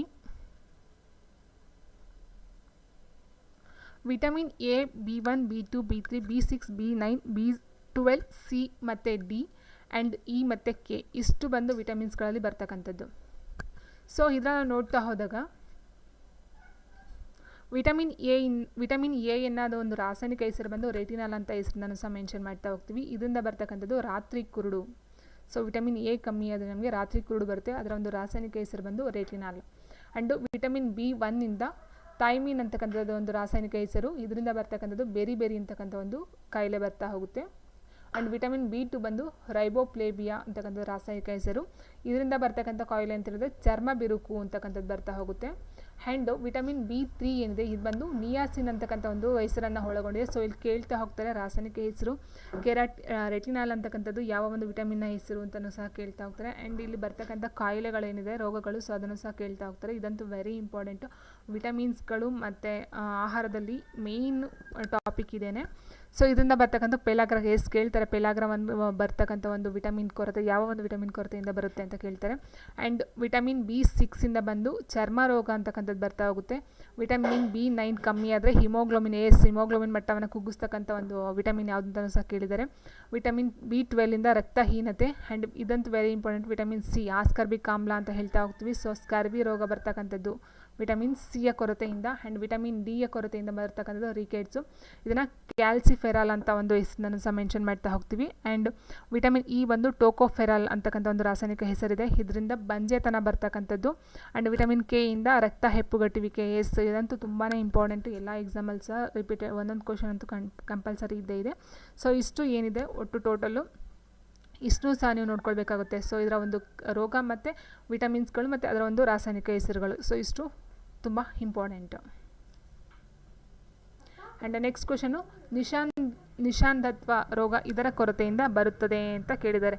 ಸೊ ನಾವು ನೋಡಿದ್ವಲ್ವ ರಾತ್ರಿ ಕುರುಡು ಅಂತಕ್ಕಂಥದ್ದು, ಸೊ ಅದಕ್ಕೆ ಸೇಮ್ ಆನ್ಸರು ವಿಟಮಿನ್ ಎ ಇಂದ ಬರ್ತಕ್ಕಂಥದ್ದು ನಿಶಾಂಧತ್ವ ರೋಗ ಅಥವಾ ರಾತ್ರಿ ಕುರುಡು. ಆಪ್ಷನ್ ಎ ಸರಿಯಾಗಿರ್ತಕ್ಕಂಥ ಉತ್ತರ. ವಿಟಮಿನ್ ಸಿ ನಮ್ಗೆ ಗೊತ್ತಿದೆ ಸ್ಕರ್ವಿ. ಆ್ಯಂಡ್ ವಿಟಮಿನ್ ಇ ಮತ್ತು ವಿಟಮಿನ್ ಡಿ ನೋಡಿದ್ವಲ್ವ ರಿಕೆಟ್ಸ್, ಮತ್ತು ವಿಟಮಿನ್ ಇಯಿಂದ ಬರ್ತಕ್ಕಂಥದ್ದು ನೋಡಿ ಇದು ಬಂಜೆತನ. ಸೊ ಆಲ್ಮೋಸ್ಟ್ ರಕ್ತ ಹೆಪ್ಪುಗಟ್ಟುವಿಕೆ, ಬಂಜೆತನ, rickets, scurvy, so and pellagra and haemoglobin ಮಟ್ಟ ಆ್ಯಂಡ್ ಬೆರಿ ರಾತ್ರಿ ಕುರುಡು ಇವಂತೂ ತುಂಬಾ important. And next vitamin D ಕೊರತೆಯಿಂದ ಬರ್ತಕ್ಕಂಥ ರೋಗ ರಿಕೆಟ್ಸು. ಆ್ಯಂಡ್ ನೆಕ್ಸ್ಟ್ ಕ್ವೆಶನ್, ಈ ವಿಟಮಿನ್ ಕೊರತೆಯಿಂದ ರಕ್ತಸ್ರಾವ ನಿರಂತರವಾಗಿ ನಡೆಯುತ್ತದೆ ಅಂತ ಕೊಟ್ಟಿದ್ದಾರೆ. Vitamin A, vitamin C, vitamin E and vitamin K ಅಂತ ಕೊಡ್ತಾ ಹೋಗ್ತಾರೆ. ಸೊ ಆನ್ಸರ್ ಬಂದು ಆನ್ಸರ್ ಮಾಡಿ. 13 ಕೆ ಅಂತ ಹೇಳಿದರೆ 14 answer is D, vitamin K ಇಂದ ಬರ್ತಕ್ಕಂಥದ್ದು ರಕ್ತಸ್ರಾವ. ಎಸ್, ವಿಟಮಿನ್ ಇ ಇಂದ ಬಂಜೆತನ, ಎ ಇಂದ ರಾತ್ರಿ ಕುರುಡು, ವಿಟಮಿನ್ ಸಿ ಇಂದ scurvy. And next, vitamin C ಕೊರತೆಯಿಂದ ಬರುವ ರೋಗ ಯಾವುದು ಅಂತ ಕೇಳಿದರೆ ರಕ್ತಹೀನತೆ, ಹಿರುಳುಗಣ್ಣು, ದಂತ ಮತ್ತು ಮೂಳೆಗಳ ನ್ಯೂನ್ಯ ರಚನೆ, ಸ್ಕರ್ವಿ. ಸೊ ಆನ್ಸರ್ ಬಂದು 15ಕ್ಕೆ. ಸೊ ರಕ್ತಹೀನತೆ, ಇರುಳುಗಣ್ಣು ಇವೆಲ್ಲ ಬರತಕ್ಕಂಥದ್ದು ಬೇರೆ ಒಂದಿದು, ಸ್ಕರ್ವಿ ಅಂತಕ್ಕಂಥದ್ದು ಸರಿಯಾದಂಥ ಒಂದು ಉತ್ತರ ಆಗ್ತಾ ಹೋಗುತ್ತೆ. ಆಪ್ಷನ್ ಡಿ, ವಿಟಮಿನ್ ಸಿ ಕೊರತೆಯಿಂದ ಬರ್ತಕ್ಕಂಥದ್ದು. ಆ್ಯಂಡ್ ನೆಕ್ಸ್ಟ್ ಕ್ವೆಶನ್ ಹೀಗಿದೆ, ಹಿಮೋಗ್ಲೋಬಿನ್ನ ಮೂಲ ಘಟಕವಾಗಿರುವ ಖನಿಜ ಯಾವುದು ಅಂತ ಕೇಳಿದರೆ ಕಬ್ಬಿಣ, ರಂಜಕ, iodine and calcium. Yes, answer A ಅಂತ ಹೇಳ್ತಿದ್ದಾರೆ. ಎಸ್, ಆನ್ಸರ್ ಬಂದು ಕಬ್ಬಿಣ. ಹಿಮೋಗ್ಲೋಬಿನಲ್ಲಿ ಇರ್ತಕ್ಕಂಥ ಮೂಲ ಘಟಕ ಅಂದರೆ ಕಬ್ಬಿಣನೇ. ಬಟ್ ಇದರ ಇನ್ನೊಂದು ಇದು ನೋಡ್ಕೊಂಡು ಬಂದ್ಬಿಡೋಣ. ನೋಡಿ ಇಲ್ಲಿ ಸ್ವಲ್ಪ ಕಾಣಿಸ್ತಿದೆಯಾ ಅಂತ ಗೊತ್ತಾಗ್ತಿಲ್ಲ. ಸೊ ಕ್ಯಾಲ್ಶಿಯಂ ಅಂತಕ್ಕಂಥದ್ದು ಜಾಸ್ತಿ ಎಲ್ಲಿ ಕಂಡು ಯಾವುದೋ ಒಂದು ಇದರಲ್ಲಿ ಅಂತಂದರೆ ಅಸ್ಥಿರ ಸಮರ್ಪಕ ಬೆಳವಣಿಗೆ, ರಕ್ತ ಹೆಪ್ಪುಗಟ್ಟಿಗೆ, ಹೃದಯ ಸ್ನಾಯು ಕ್ರಿಯಾಶೀಲತೆ ಕಡಿಮೆ ಆಗ್ತಕ್ಕಂಥದ್ದು ಕ್ಯಾಲ್ಶಿಯಮಿಂದ. ಇನ್ನು ರಂಜಕ ಅಂತ ಹೇಳಿದರೆ ಅಸ್ಥಿಯ ಅಸಮರ್ಪಕ ಬೆಳವಣಿಗೆಯಲ್ಲಿ ನ್ಯೂನತೆ, ಕಬ್ಬಿಣದ ಅಂಶ ಬಂದು ರಕ್ತಹೀನತೆ, ಅಯೋಡಿನ್ ಬಂದು ಗಳಗಂಡ ರೋಗ, ಸೋಡಿಯಂ ಕೊರತೆಯಿಂದ ಬರೋದು ಆಮ್ಲಗಳ ಪ್ರತ್ಯಾಮ್ಲಗಳ ಸಮತೋಲನ ವ್ಯತ್ಯಾಸವಾಗ್ತಕ್ಕಂಥದ್ದು, ಪೊಟ್ಯಾಷಿಯಂ ಬಂದು ಸ್ನಾಯು ಚಟುವಟಿಕೆ ನಿಯಂತ್ರಣ. ಸೊ ಇಲ್ಲಿ ಯಾವೊಂದು ಇದಿದೆ ಪೊಟ್ಯಾಷಿಯಂ ಅಂತಕ್ಕಂಥದ್ದು ಅದರ ಒಂದು ಕೊರತೆಯಿಂದ ಸ್ನಾಯು ಚಟುವಟಿಕೆಯಲ್ಲಿ ಏರುಪೇರಾಗ್ತಾ ಹೋಗುತ್ತೆ. ಸೋಡಿಯಮಿಂದ ಆಮ್ಲಗಳ ಪ್ರತ್ಯಾಮ್ಲಗಳ ಸಮತೋಲನ ವ್ಯತ್ಯಾಸ ಆಗ್ತಕ್ಕಂಥದ್ದು. ಅಯೋಡಿನಿಂದ ಬಂದು ಥೈರಾಕ್ಸಿನ್ ಹಾರ್ಮೋನ್ ಉತ್ಪತ್ತಿ ಕಡಿಮೆ ಆಗಿ ಏನಾಗುತ್ತೆ ಗಳಗಂಡ ರೋಗ ಬರ್ತಾ ಹೋಗುತ್ತೆ. ಆ್ಯಂಡ್ ಕಬ್ಬಿಣ ಅಂತಕ್ಕಂಥದ್ದು ರಕ್ತದಲ್ಲಿ ಆಮ್ಲಜನಕ ಸಾಗಾಣಿಕೆಗೆ ಸಹಕಾರಿಯಾಗಿದ್ದು ಇದರಿಂದ ರಕ್ತಹೀನತೆ ಉಂಟಾಗ್ತಾ ಹೋಗುತ್ತೆ ಕಮ್ಮಿ ಆದರೆ. ಆ್ಯಂಡ್ ರಂಜಕ ಬಂದು ಅಸ್ಥಿಯ ಅಂತ ಮೀನ್ಸ್ ಮೂಳೆಗೆ ಸಂಬಂಧಪಟ್ಟಂಥದ್ದು. ಸೊ ಕ್ಯಾಲ್ಶಿಯಮ್ ಸಹ ಮೂಳೆಗೆ ಸಂಬಂಧಪಟ್ಟಂಥ ಒಂದು ಕ್ಯಾಲ್ಶಿಯಂ ಅಥವಾ ಖನಿಜ ಅಂತ ಹೇಳಬಹುದು. ಆ್ಯಂಡ್ ನೆಕ್ಸ್ಟು, ಗಳಗಂಡ ರೋಗಕ್ಕೆ ಕಾರಣವಾಗಿರುವ ಖನಿಜವನ್ನು ಹೆಸರಿಸಿ ಅಂತ ಕೊಟ್ಟಿದ್ದಾರೆ. ಸೊ ಆಲ್ಮೋಸ್ಟ್ ಅಲ್ಲಿ ಗೊತ್ತಿರ್ತಕ್ಕಂಥ ಆನ್ಸರು ಅಯೋಡಿನ್ ಕೊರತೆಯಿಂದ ಗಳಗಂಡ ರೋಗ ನಮಗೆ ಬರ್ತಕ್ಕಂಥದ್ದು, ಆಪ್ಷನ್ ಸಿ. ಆ್ಯಂಡ್ ನೆಕ್ಸ್ಟು, ಹೃದಯ ಸ್ನಾಯುಗಳು ಕ್ರಿಯಾಶೀಲವಾಗಿರಲು ಮತ್ತು ಆಮ್ಲ ಪ್ರತ್ಯಾಮ್ಲಗಳ ಸಂತುಲತೆಯನ್ನು ನಿಯಂತ್ರಿಸಲು ಅವಶ್ಯಕವಾಗಿರುವ ಖನಿಜ ಯಾವುದು ಅಂತ ಕೇಳಿದರೆ ಹೃದಯ ಸ್ನಾಯುಗಳು ಕ್ರಿಯಾಶೀಲವಾಗಿರಲು ಮತ್ತು ಆಮ್ಲ ಪ್ರತ್ಯಾಮ್ಲಗಳ ಸಂತುಲತೆಯನ್ನು ನಿಯಂತ್ರಿಸಲು ಅವಶ್ಯಕವಾಗಿರುವ ಖನಿಜ ಯಾವುದು? ಸೊ ಈ ಗ್ಲಾಸ್ನ ತೋರಿಸ್ತಾ ಹೋದರೆ ಎಸ್ ಆನ್ಸರ್ ಬಂದು option D, sodium. Yes correct ಆಗಿರ್ತಕ್ಕಂಥ ಆನ್ಸರು. ಆ್ಯಂಡ್ ನೆಕ್ಸ್ಟು, ನಮ್ಮ ಶರೀರದ ತೂಕದ 60% 70% ಭಾಗ ಇದರಿಂದ ಆಗಿದೆ ಅಂತ ಕೊಟ್ಟಿದ್ದಾರೆ. ನೀರು, ಕೊಬ್ಬು, ಖನಿಜಗಳು, ನಾರು ಪದಾರ್ಥ. ಎಸ್ ಆನ್ಸರ್ ಬಂದು ನಮ್ಮ ಬಾಡಿಲಿ ಇರ್ತಕ್ಕಂಥ ಆಲ್ಮೋಸ್ಟ್ ಅಲ್ಲಿ 60-70% ಬಂದು ನಮ್ಮ ಬಾಡಿಲಿ ನೀರಿನ ತುಂಬಿಕೊಂಡಿರ್ತಕ್ಕಂಥದ್ದು. ಸೊ ಹಾಗಾಗಿ ಆನ್ಸರ್ ಬಂದು ಆಪ್ಷನ್ ಎ, ನೀರು. ಆ್ಯಂಡ್ ನೆಕ್ಸ್ಟ್ ಕ್ವೆಶನ್ ಹೀಗಿದೆ. ಸೊ ಆನ್ಸರ್ಸ್ ಗೊತ್ತಿರೋರು ಕಾಮೆಂಟ್ ಬಾಕ್ಸಲ್ಲಿ ಆನ್ಸರ್ನ ತಿಳಿಸಿ. ಸೊ ಪವಿತ್ರ ಪುರೋಡ್ ಅವರೊಬ್ಬರೇ ಆನ್ಸರ್ ಆಗ್ತಿರೋದು. ಸೊ ಆಲ್ಮೋಸ್ಟ್ ಅಲ್ಲಿ ಎಲ್ಲರೂ ಗೊತ್ತಿರ್ತಕ್ಕಂಥದ್ದು, ಯಾಕಂದರೆ ಟಿ ಬರೀತಕ್ಕಂಥದ್ದು ಯಾರು ಸಾಮಾನ್ಯ ಅಲ್ಲ, ಎಲ್ಲರೂ ಗೊತ್ತಿರ್ತಕ್ಕಂಥದ್ದೇ ನಾಲೆಡ್ಜ್ ಇರ್ತಕ್ಕಂಥವ್ರೆ ಅಭ್ಯರ್ಥಿಗಳು. ಸೊ ಹಾಗಾಗಿ ಆನ್ಸರ್ಸ್ ಗೊತ್ತಿರೋರು ಕಾಮೆಂಟ್ ಬಾಕ್ಸಲ್ಲಿ ದಯವಿಟ್ಟು ಆನ್ಸರ್ಸ್ಗಳನ್ನ ಮೆನ್ಷನ್ ಮಾಡ್ತಾ ಹೋಗಿ. ಆ್ಯಂಡ್ ನೆಕ್ಸ್ಟು 20ನೇ ಕ್ವೆಶನ್ ಹೀಗಿದೆ. ಆಹಾರ ಸಾಗಾಣಿಕೆ ಮತ್ತು ತ್ಯಾಜ್ಯ ವಿಸರ್ಜನೆಗೆ ಸಹಾಯವಾಗಿರುವ ಆಹಾರದ ಘಟಕ ಯಾವುದು ಅಂತ ಕೇಳಿದರೆ ಆಹಾರ ಸಾಗಾಣಿಕೆ ಮತ್ತು ತ್ಯಾಜ್ಯ ವಿಸರ್ಜನೆಗೆ ಸಹಾಯವಾಗಿರುವ ಆಹಾರದ ಘಟಕ ಯಾವುದು? ನೀರು, ಖನಿಜ, ನಾರು ಪದಾರ್ಥ, ಕಾರ್ಬೋಹೈಡ್ರೇಟ್ಸ್ ಅಂತ ಕೊಡ್ತಾರೆ. ಸೊ ಆನ್ಸರ್ ಬಂದು ಆಪ್ಷನ್ ಸಿ ಅಂತ ಹೇಳ್ತಿದ್ದಾರೆ, ನಾರು ಪದಾರ್ಥ. ಓಕೆ, ಬಟ್ ಇಲ್ಲಿ ನೀರು ಮೇಯ್ನಾಗಿ ಬರ್ತಕ್ಕಂಥದ್ದು. ಆಪ್ಷನ್ ಎ ಏನಿದೆ ನೀರು ಅಂತಕ್ಕಂಥದ್ದು ಸರಿಯಾಗಿರ್ತಕ್ಕಂಥ ಉತ್ತರ. ನಿಮಗೆ ನೀರು ಕೊಡದೇ ಇರೋ ಒಂದು ಟೈಮಲ್ಲಿ ನೀವು ನಾರು ಪದಾರ್ಥವನ್ನು ತೊಗೊಳ್ಬೇಕಾಗುತ್ತೆ. ಬಟ್ ಇಲ್ಲಿ ಮೇಯ್ನಾಗಿ ಬರ್ತಕ್ಕಂಥದ್ದು ನೀರು. ಆ್ಯಂಡ್ ನೆಕ್ಸ್ಟು, ಅರಿಶಿಣ ಪುಡಿಯಲ್ಲಿ ಕಂಡುಬರುವ ಕಲಬೆರಕೆಯ ವಸ್ತು ಯಾವುದು ಅಂತ ಕೇಳಿದ್ರೆ ಅರಿಶಿಣ ಪುಡಿಯಲ್ಲಿ ಕಂಡುಬರುವಂಥ ಕಲಬೆರಕೆ ವಸ್ತು ಟಾಲ್ಕಮ್ ಪುಡಿ, ಬಣ್ಣ ಕಟ್ಟಿದ ಮರದ ಹೊಟ್ಟು, ಮೆಟಾನಿಲ್, ಹಳದಿ, ವಾಷಿಂಗ್ ಸೋಡಾ. ಸೊ ಇದಕ್ಕೆ ಸಂಬಂಧಪಟ್ಟಂತೆ ಇವು ನೀವು ನೋಟ್ ಮಾಡಿಕೊಳ್ಳೇಬೇಕು, ಯಾಕಂದರೆ ಅಲ್ಲಿ ಹಳದಿ ಪೌಡ್ರಿಗೆ ಕೊಟ್ಟಿದ್ದಾರೆ. ಇನ್ನು ಬೇರೆ ಇದಕ್ಕೂ ಸಹ ಬೇರೆ ಒಂದು ಕ್ವಶನ್ಸ್ಗಳನ್ನ ಕೊಡ್ತಾ ಹೋಗ್ತಾರೆ. ನೋಡಿ ಇಲ್ಲಿ ಧಾನ್ಯಗಳು ಮತ್ತು ಕಾಳುಗಳಿಗೆ ಸಂಬಂಧಪಟ್ಟಂತೆ ಶಿಲಾಚೂರುಗಳು, ಮರಳು, ಕಲ್ಲುಗಳು, ಬೆಳಪದ ಕಲ್ಲು, ಮಣ್ಣಿನ ಹಿಂಟೆಗಳನ್ನ ಅದಕ್ಕೆ ಮಿಕ್ಸ್ ಮಾಡ್ತಾ ಹೋಗ್ತಾರೆ. ಆ್ಯಂಡ್ ಅದರ ಜೊತೆಗೆ ಬೇಳೆಗಳು ಏನಿರುತ್ತೋ ಸೊ ಬೇಳೆಗಳಿಗೆ ಬಣ್ಣಗಳು ಮತ್ತು ಕೇಸರಿ ಬೇಳೆನ ಮಿಕ್ಸ್ ಮಾಡ್ತಾ ಹೋಗ್ತಾರೆ. ಅರಿಶಿಣ ಪುಡಿ ಕೇಳಿದ್ರಲ್ಲಿ ಮೆಟಾಲಿನ್ ಹಳದಿಯನ್ನು ಅದಕ್ಕೆ ಮಿಕ್ಸ್ ಮಾಡ್ತಾ ಹೋಗ್ತಾರೆ, ಕಲಬೆರಕೆಯನ್ನು ಮಾಡ್ತಾರೆ. ಆ್ಯಂಡ್ ಮೆಣಸು ಎಂದರೆ ಸೊ ಮೆಣಸಿಗೆ ಒಣಗಿದ ಪರಂಗಿ ಬೀಜಗಳನ್ನ ಒಣಗಿಸ್ಬಿಟ್ಟು ಅದಕ್ಕೆ ಕೊಡ್ತಾ ಹೋಗ್ತಾರೆ. ಆ್ಯಂಡ್ ಮೆಣಸಾಯಿತು. ಟೀಗೆ ಬಂದು ಸಾರ ತೆಗೆದ ಬಣ್ಣ ಕಟ್ಟಿದ ಟೀ ಎಲೆಗಳು ಮತ್ತು ಕಬ್ಬಿಣ ಚೂರುಗಳನ್ನು ಮಿಕ್ಸ್ ಮಾಡ್ತಾ ಹೋಗ್ತಾರೆ. ಏನಕ್ಕೆ ಅಂತಂದರೆ ತೂಕ ಜಾಸ್ತಿ ಬರಲಿ ಅಥವಾ ಒಂದು ಕಡಿಮೆ ಕಳಪೆ ಒಂದು ವೇಸ್ಟ್ ಏನಿರುತ್ತೆ ಸೊ ಅದನ್ನು ಅದಕ್ಕೆ ಮಿಕ್ಸ್ ಮಾಡಿದ್ರೆ ನಮಗೆ ದುಡ್ಡು ಜಾಸ್ತಿ ಬರುತ್ತಲ್ಲ ಅದಕ್ಕೋಸ್ಕರ ಇವೆಲ್ಲ ಮಿಕ್ಸ್ ಮಾಡ್ತಾ ಹೋಗ್ತಾರೆ. ಆ್ಯಂಡ್ ಜೇನುತುಪ್ಪಕ್ಕೆ ಯೂಸ್ ಮಾಡ್ತಕ್ಕಂಥದ್ದು ಬೆಲ್ಲ ಮತ್ತು ಸಕ್ಕರೆ ಪಾಕ. ಗೋಧಿ ಹಿಟ್ಟು ಅಥವಾ ಮೈದಾಗೆ ಯೂಸ್ ಮಾಡ್ತಕ್ಕಂಥದ್ದು ಟಾಲ್ಕಮ್ ಪುಡಿ, ಸುಣ್ಣದ ಪುಡಿ. ಆ್ಯಂಡ್ ಸಿಹಿ ತಿಂಡಿಗಳಿಗೆ ಯೂಸ್ ಮಾಡ್ತಕ್ಕಂಥದ್ದು ಅನುಮತಿ ಇಲ್ಲದ ಬಣ್ಣಗಳು ಮತ್ತು ಸ್ಯಾಕ್ರಿನ್ ಅಂತಕ್ಕಂಥದ್ದು ಮಿಕ್ಸ್ ಮಾಡ್ತಾ ಹೋಗ್ತಾರೆ. ಆ್ಯಂಡ್ ಕೆಂಪು ಮೆಣಸಿನ ಪುಡಿಗೆ ಏನು ಯೂಸ್ ಮಾಡ್ತಾರೆ ಅಂದರೆ ಬಣ್ಣ ಕಟ್ಟಿದ ಮರದ ಹೊಟ್ಟಿಗೆ ಬಣ್ಣ ಕಟ್ಬಿಟ್ಟು ಮೆಣಸಿನ ಪುಡಿ ಒಳಗಡೆ ಮಿಕ್ಸ್ ಮಾಡ್ತಾ ಹೋಗ್ತಾರೆ. ಆ್ಯಂಡ್ ಬೆಣ್ಣೆ ತುಪ್ಪಕ್ಕೆ ಏನು ಯೂಸ್ ಮಾಡ್ತಾರೆ ಅಂತ ಹೇಳಿದ್ರೆ ವನಸ್ಪತಿ, ದತ್ತೂರಿ ಎಣ್ಣೆನ ಅದಕ್ಕೆ ಮಿಕ್ಸ್ ಮಾಡ್ತಾ ಹೋಗ್ತಾರೆ. ಆ್ಯಂಡ್ ಹಾಲಿಗೆ ನೀರನ್ನು ಮಿಕ್ಸ್ ಮಾಡ್ತಕ್ಕಂಥದ್ದು. ಕಾಫಿ ಪುಡಿಗೆ ಹುಣಸೆ ಬೀಜದ ಪುಡಿ, ಸೊ ಇದು ಸಹ ಕೇಳ್ತಾರೆ. ರವೆ ಮತ್ತು ಉಪ್ಪಿಗೆ ಮರಳು ಮತ್ತು ಕಲ್ಲಿನ ಪುಡಿಯನ್ನು ಯೂಸ್ ಮಾಡ್ತಾರೆ. ಆ್ಯಂಡ್ ರವೆಗೆ ಕಬ್ಬಿಣ ಚೂರುಗಳನ್ನು ಸಹ ಹಾಕ್ತಾ ಹೋಗ್ತಾರೆ. ಆ್ಯಂಡ್ ಕಡಲೆ ಹಿಟ್ಟಿಗೆ ಜೋಳದ ಹಿಟ್ಟನ್ನ ಮಿಕ್ಸ್ ಮಾಡ್ತಾ ಹೋಗ್ತಾರೆ. ಆ್ಯಂಡ್ ನೆಕ್ಸ್ಟು ಪುಡಿ ಸಕ್ಕರೆಗೆ ವಾಷಿಂಗ್ ಸೋಡಾವನ್ನು ಪುಡಿ ಸಕ್ಕರೆಗೆ ಮಿಕ್ಸ್ ಮಾಡ್ತಾ ಹೋಗ್ತಾರೆ. ಆ್ಯಂಡ್ ದಾಲ್ಚಿನ್ನಿ ಚಕ್ಕೆ ಅಂತಕ್ಕಂಥದ್ದಕ್ಕೆ ನೀಲಗಿರಿ ತೊಗಟೆ ಅಥವಾ ಯಾಕೆಲಿ ಪಟಸ್ ಅಂತ ಒಂದು ಮರದ ಒಂದು ಚಕ್ಕೆಯನ್ನು ಅದಕ್ಕೆ ಮಿಕ್ಸ್ ಮಾಡ್ತಾ ಹೋಗ್ತಾರೆ. ಸೊ ಇಷ್ಟು ಒಂದು ಕಲಬೆರಕೆಗೆ ಇರ್ತಕ್ಕಂಥ ಒಂದು ಐಟಮ್ಗಳು. ಅದರ ಜೊತೆಗೆ ಇದನ್ನು ಒಂದು ಕಲಬೆರಕೆಯನ್ನು ಕಂಡಿರ್ತಕ್ಕಂಥ ವಿಧಾನಗಳು ಸಹ ಬರ್ತಾ ಹೋಗ್ತವೆ. ಸೊ ನೆಕ್ಸ್ಟ್ ಒಂದು ಇದರಲ್ಲಿ ನೋಡ್ತಾ ಹೋಗೋಣ. ಸೊ ಇವಾಗ ನಮ್ಗೆ ಅರಿಶಿಣ ಪುಡಿಯಲ್ಲಿ ಕಂಡು ಬರ್ತಕ್ಕಂಥ ಕಲಬೆರಕೆ ವಸ್ತು ಅಂತ ಹೇಳಿದ್ರೆ ಮೆಟಾನಿಲ್, ಹಳದಿ, option C. And next question, ರವೆ ಮತ್ತು ಟೀ ಪುಡಿಯಲ್ಲಿರುವ ಕಬ್ಬಿಣದ ಚೂರುಗಳನ್ನು ಬೇರ್ಪಡಿಸ್ತಕ್ಕಂಥ ವಿಧಾನ ಇದಾಗಿದೆ ಅಂತ ಕೊಟ್ಟಿದ್ದಾರೆ. ರವೆ ಮತ್ತು ಟೀ ಪುಡಿಯಲ್ಲಿರುವ ಕಬ್ಬಿಣದ ಚೂರುಗಳನ್ನು ಬೇರ್ಪಡಿಸುವ ವಿಧಾನ ಇದಾಗಿದೆ. ಸೊ ಕಬ್ಬಿಣದ ಚೂರು ಅಂತ ಹೇಳಿದಾಗ ಅಲ್ಲಿ ಮ್ಯಾಗ್ನೆಟಿಸಮ್ ಅಂತಕ್ಕಂಥದ್ದು ಬರ್ತಾ ಹೋಗುತ್ತೆ. ಸೊ ಹಾಗಾದಾಗ ನಮಗೇನಾಗುತ್ತೆ, ಕಾಂತೀಯ ವಿಧಾನ ಅಲ್ವಾ. ಸೊ ಕಬ್ಬಿಣವನ್ನು ಕಾಂತೀಯ ವಿಧಾನ, ಇಟ್ ಮೀನ್ಸ್ ಮ್ಯಾಗ್ನೆಟಿಂದ ನಾವು ಹಾರಿಸ್ತಕ್ಕಂಥದ್ದು ಸರಿಯಾಗಿರ್ತಕ್ಕಂಥ ಒಂದು ವಿಧಾನ ಆಗ್ತಾ ಹೋಗುತ್ತೆ. ಆ್ಯಂಡ್ ಇದರ ಜೊತೆಗೆ ನೆಕ್ಸ್ಟ್ ಒಂದು ಇದನ್ನ ನೋಡ್ತಾ ಹೋದಾಗ ನೋಡಿ, ಇಲ್ಲಿ ಅಕ್ಕಿ, ಬೇಳೆ, ಗೋಧಿಲಿ ಮಿಕ್ಸ್ ಆಗಿರ್ತಕ್ಕಂಥ ಒಂದು ಕಲ್ಲು, ಮಣ್ಣು, ಹೆಂಟೆ ಕಡ್ಡಿಗಳನ್ನು ಯಾವ ರೀತಿ ನಾವು ತೆಗಿತೀವಿ ಅಂತ ಅಂದರೆ ಹಾರಿಸೋದು, ಕೇರುವುದು, ತೊಳೆಯುವುದು. ಸೊ ಇದ್ರ ಮೂಲಕ ನಾವು ಅದನ್ನು ಬೇರ್ಪಡಿಸ್ತಾ ಹೋಗ್ತೀವಿ. ಆ್ಯಂಡ್ ನೆಕ್ಸ್ಟು ರವೆ ಮತ್ತು ಟೀ ಪುಡಿಗೆ ಅಂಟಿರ್ತಕ್ಕಂಥ ಕಬ್ಬಿಣ ಚೂರನ್ನು ಏನು ಮಾಡ್ತೀವಿ, ಕಾಂತೀಯ ವಿಧಾನ, ಇಟ್ ಮೀನ್ಸ್ ಅಯಸ್ಕಾಂತವನ್ನು ತೊಗೊಂಡು ನಾವು ಏನು ಮಾಡ್ತೀವಿ ಅದನ್ನು ಎಲ್ಲ ತೆಗಿತಾ ಹೋಗಬಹುದು. ಅಯಸ್ಕಾಂತ ಕಚ್ಕೊಳ್ಳುತ್ತೆ ಅದಕ್ಕೆ ಪುಡಿ ಬಂದು, ಸೊ ಆ ರೀತಿ ನಾವು ತೆಗಿಬಹುದು. ಆ್ಯಂಡ್ ಪುಡಿ ಉಪ್ಪಲ್ಲಿ ಕಲ್ಲಿನ ಪುಡಿನ ಯೂಸ್ ಮಾಡಿದ್ರೆ ಏನು ಮಾಡುತ್ತೆ, ಕರಗುವಿಕೆಯ ವಿಧಾನ, ಇಟ್ ಮೀನ್ಸ್ ಉಪ್ಪು ಏನು ಮಾಡುತ್ತೆ ನೀರಲ್ಲಿ ಕರಗೋಗ್ಬಿಡುತ್ತೆ. ಇನ್ನು ಕಲ್ಲಿನ ಪುಡಿ ಹಾಗೆ ಹಣ್ಣಲ್ಲಿ ತಳದಲ್ಲಿ ಉಳ್ಕೊಳ್ಳುತ್ತೆ. ಸೊ ಹಾಗಾಗಿ ನಾವು ಅದನ್ನು ಬೇರ್ಪಡಿಸಬಹುದು. ಆ್ಯಂಡ್ ನೆಕ್ಸ್ಟ್ ಬಂದು ಕಾಫಿ ಪುಡಿಯಲ್ಲಿ ಹುಣಸೆ ಬೀಜದ ಪುಡಿನ ಹಾಕಿರ್ತಾರೆ. ಸೊ ಅದನ್ನು ಯಾವ ರೀತಿ ನಾವು ಬೇರ್ಪಡಿಸೋದು ಅಂತ ಹೇಳಿದಾಗ, ಕಾಫಿ ಪುಡಿಯನ್ನು ಸ್ವಲ್ಪ ತೆಗೆದುಕೊಂಡು ಗಾಜಿನ ಲೋಟದಲ್ಲಿರುವ ನೀರಿಗೆ ನಿಧಾನವಾಗಿ ಹಾಕಿದರೆ ಕಾಫಿ ಪುಡಿ ಮೇಲೆ ತೇಲುತ್ತಂತೆ, ಹುಣಸೆ ಬೀಜದ ಪುಡಿ ಕೆಳಗಡೆ ಸೇರ್ಕೊಳ್ಳುತ್ತಂತೆ. ಇದರಿಂದ ನಾವೇನು ಮಾಡ್ಬೋದು, ಕಾಫಿ ಪುಡಿ ಮತ್ತು ಹುಣಸೆ ಬೀಜದ ಪುಡಿಯನ್ನು ಸಪ್ರೇಟ್ ಮಾಡಬಹುದು. ಆ್ಯಂಡ್ ನೆಕ್ಸ್ಟ್ ಹಾಲು ಮತ್ತು ನೀರನ್ನು ಮಿಕ್ಸ್ ಮಾಡಿದಾಗ ಅದನ್ನು ಯಾವ ರೀತಿ ಇದು ಮಾಡೋದು ಅಂತ ಹೇಳಿದ್ರೆ, ಹಾಲಿನಲ್ಲಿ ದುಗ್ಧ ಮಾಪನವನ್ನು ತೇಲಿಬಿಟ್ಟಾಗ 1.026 ಸಾಂದ್ರತೆ ಅಂಕಿನ ತೋರಿಸಿದರೆ ಅದು ಕಲಬೆರಕೆ ಆಗದ ಹಾಲು. ಇಲ್ಲಿ ಕೇಳ್ತಾ ಹೋಗ್ತಾರೆ 1.02 ಹಾಲಿನ ಸಾಂದ್ರತೆ ಪ್ಯೂರ್ ಹಾಲ್ ಏನಿರುತ್ತೆ. ಸೊ ಇದರ ಒಂದು ಸಾಂದ್ರತೆ ಬಂದು 1.02. ಇದು ವೆರಿ ಇಂಪಾರ್ಟೆಂಟು, ಇದನ್ನು ಸಹ ನೀವು ಮೆನ್ಷನ್ ನೋಟ್ ಮಾಡ್ಕೊಳ್ತಾ ಹೋಗಿ. ಹಾಲಿನ ಒಂದು ಸಾಂದ್ರತೆ ಎಷ್ಟು ಅಂದರೆ 1.026. ಸೊ ಅಷ್ಟಿದೆ ಅದು ಕಲಬೆರಕೆ, ಇಲ್ಲ ಅಂತ ಅಷ್ಟಕ್ಕಿಂತ ಜಾಸ್ತಿ ಅಥವಾ ಕಮ್ಮಿ ಇದ್ರೆ ಅದು ಕಲಬೆರಕೆ ಆಗಿದೆ ಅಂತ ಅರ್ಥ.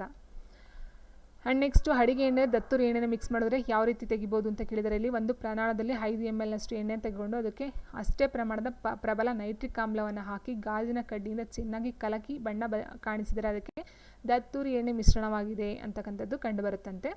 ಆ್ಯಂಡ್ ಬೆಣ್ಣೆ ತುಪ್ಪಕ್ಕೆ ವನಸ್ಪತಿ ಸೇರಿಸಿದ್ದಾರೆ ಅಂತ ಯಾವ ರೀತಿ ಗೊತ್ತಾಗುತ್ತೆ ಅಂತ ಹೇಳಿದ್ರೆ, ಒಂದು ಪ್ರಮಾಣದಲ್ಲಿ ಸ್ವಲ್ಪ ಕರಗಿದ ಬೆಣ್ಣೆ ಅಥವಾ ತುಪ್ಪ ತೆಗೆದುಕೊಂಡು ಅದಕ್ಕೆ ಅಷ್ಟೇ ಪ್ರಮಾಣದ ಪ್ರಬಲ ಹೈಡ್ರೋಕ್ಲೋರಿಕ್ ಆಮ್ಲ. ಸೊ ನೋಡಿ, ಇಲ್ಲಿ ಅಡಿಗೆ ಎಣ್ಣೆಗೆ ನೈಟ್ರಿಕ್ ಆಮ್ಲವನ್ನು ಯೂಸ್ ಮಾಡ್ತಾರೆ. ಸೊ ಇದನ್ನು ಕೇಳ್ತಾರೆ, ವೆರಿ ಇಂಪಾರ್ಟೆಂಟು.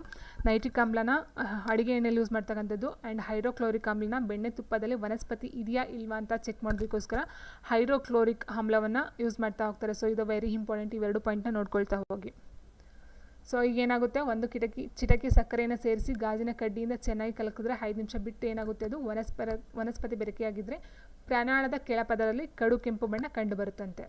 ಸೊ ಇಷ್ಟರಿಂದ ನಮಗೆ ಈ ಒಂದು ಕಲಬೆರಕೆ ಆಗಿದೆಯಾ ಇಲ್ವಾ ಮತ್ತು ಅದನ್ನು ಯಾವ ರೀತಿ ನಾವು ಸರಿ ಮಾಡ್ಕೋಬಹುದು ಅಂತಕ್ಕಂಥ ಒಂದು ವಿಧಾನಗಳು. ಆ್ಯಂಡ್ ನೆಕ್ಸ್ಟ್ ಕ್ವೆಶನ್ ನೋಡಿ, ಶುದ್ಧ ಹಾಲಿನ ಸಾಂದ್ರತೆ ಎಷ್ಟು ನಾವು ನೋಡಿದ್ವಿ ಲಾಸ್ಟು. ಶುದ್ಧ ಹಾಲಿನ ಸಾಂದ್ರತೆ ಎಷ್ಟು ಅಂತ ಕೇಳಿದರೆ, ಸೊ ಆನ್ಸರ್ ಬಂದು